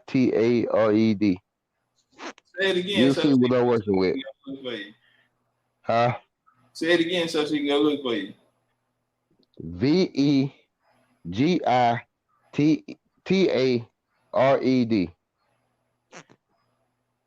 On IG. All right, and you on there slaughtering cows and shit, milking cows. I ain't slaughtering no cows on them, man. But I'm showing what we doing with them. You know what I'm saying? Y'all making pork chops and chitlins and shit out the pig. Hey, we about to start raising hogs and rabbits and chickens and shit again. Cause down there, like I said, the store is empty. So if you want chicken, you want to do all that shit. Yeah, hey, we finna do all that shit now. We finna go. Yeah, right your neck. Chop your head off. You did it before? I was doing that when I was 5 years old, bro. That was the first time. That was the only time doing it. Are you still breaking chicken? I ain't did it. I ain't gonna lie. I ain't did it in a long time, but I was doing that growing up, bro. How many tries you need? Huh? How many tries you need? One try. I was a strong kid, bro. I was a strong kid. Need number one try. So we used to kill a rabbit, grab the back of the feet and smack your head against the tree. Yeah. That way you don't mess none of the meat up. That's how we grew up, man. All right, tell them when you say that's how we don't mess none of the meat up. Break that down for them. You ain't finna shoot no rabbit, you know what I'm saying? You ain't finna stab no rabbit. So when you grab the back of the leg and you smack your head across the tree hard enough to kill it. And that way the only thing that mess up is the head. You don't mess the body up. Yeah. That's how we used to do it. And it save on bullets and shit, cause we ain't have money like that. Hey, what was that? You had when to go get L? See if your mic working now. My phone got them died. I gotta charge this thing up. I'm at 2%. Look at it, L. Look at it, L.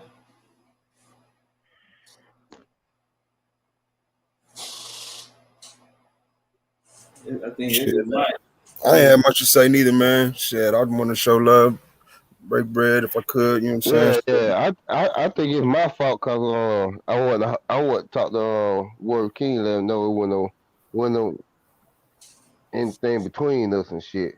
I think that's the reason why he came on and shit. You know what I'm saying? Yeah, shit, man. I mean, shit, we here to build, and I'm ready and willing to build. You feel me? Shit, I'm a fuck around, be in North Carolina soon anyway. I'm gonna need some No word, connection yeah. around. Shit, Shit, come down North Carolina. I'm still doing like hunting season started. So I'm thinking about going hunting tomorrow. I ain't going tonight, but I'll shit. go tomorrow. I found some people in High Point, you know what I'm saying, that I never knew. There was some closer relatives than I expected. You know what I'm saying? My granddad never told me about his parents, and I ended up looking up genealogy and found them. Found them in High Point, North Carolina. And shit, they ain't even on the map. So I'm gonna take a ride down there. And I usually go down. I usually go further down to Charleston and then find my way. I like Charleston. Find my way back up in the morning after I get out the hotel or something. Hey, them Charleston women strong. I like them Charleston women, though. They get you. I like them. Yeah, man. They put the root on you, though. Shit, I got a woman though, you know what I'm saying? Shit, I'm faithful. Hey, they put the Charleston women put a spell on you. You gotta be careful. Hey, but like I say, man, hunting season started back. Hey, I'm man, all y'all about. don't eat I'm those going back to hogs my out there. old Y'all shit. don't eat, right? In Texas, Say them what? wild hogs. Hell yeah, you eat wild That hogs. shit's not edible, right? Yes, it's edible. It's edible. I don't think what they do with wild Or hogs people is don't they eat them. I grind mean, you can eat they grind the anything, but whole hog. They grind the whole hog into sausage. That's what they do with them. What am I charging? They I just don't do wanted like to. halves and pork chops and shit like that. They just take a wild hog, grind the whole thing in sausage. This land I got down in Texas, man, there's so many of them out there. It's an ass over here.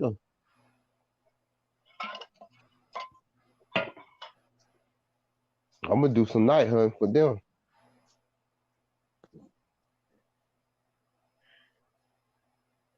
Now go ahead, bro. Yeah, What's your name? that's why I was asking it. Yeah, I don't eat meat. Yeah. There's a lot of it there. When it does hit the fan, I guess somebody can come kill some hogs.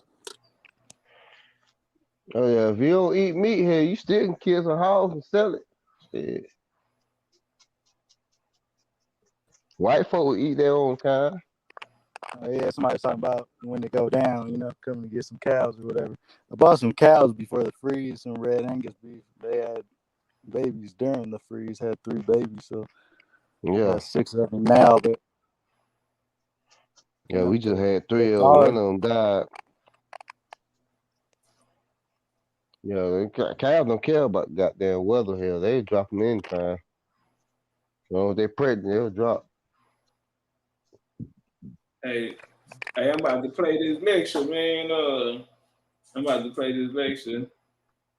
Do your thing, man. My phone got charged up. Them were at 1%. All right.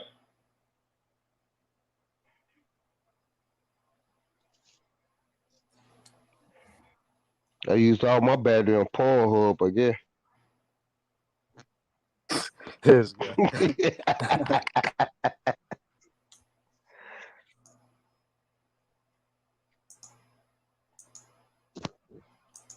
That was a joke, family. That was a joke. Y'all be looking at me all crazy.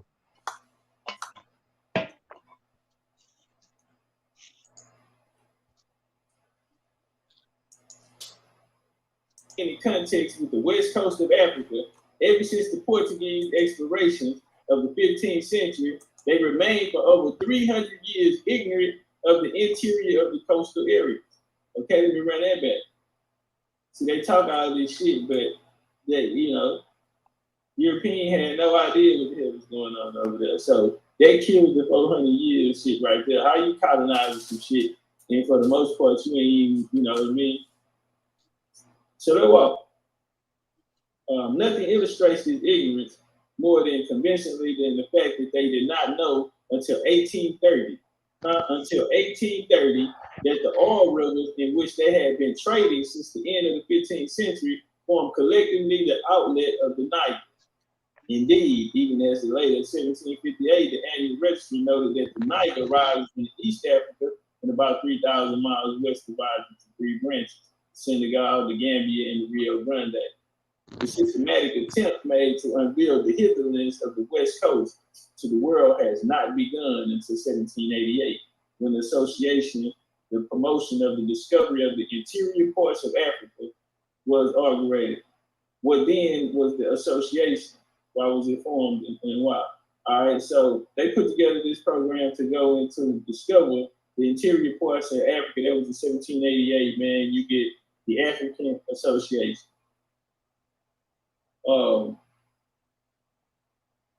Man, this dude right here, man, he was bigger than life. He was bigger than life, man. You niggas be talking about that little.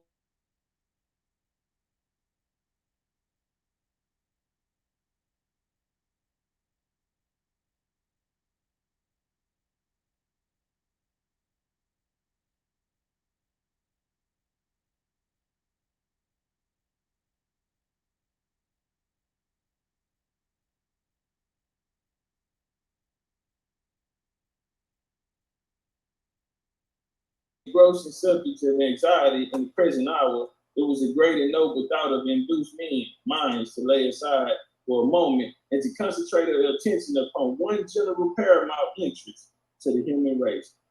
All right? So, well, goddamn. All right, so we're going to come over here to page 5, man. In 1434, Cape Major was rounded in. 1484, the Gulf of Guinea was explored. In 1487, Bartholomew Diaz reached and even passed in the Cape Good Hope. And then before the close century from 1497 to 99, Vasco da Gama doubled in premonitory and sailed along the eastern coast of the field of Arabia.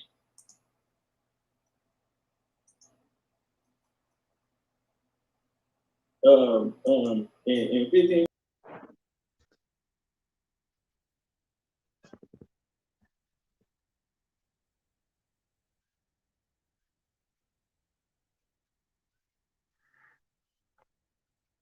Yo, what happened? Hello?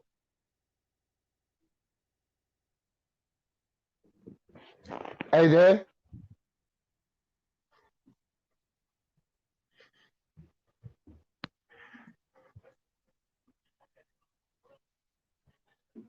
You got by the way. No, sorry. So yeah, it's a plate enough for you. Huh? My plate on the table, but I put your plate in the refrigerator. What's the name?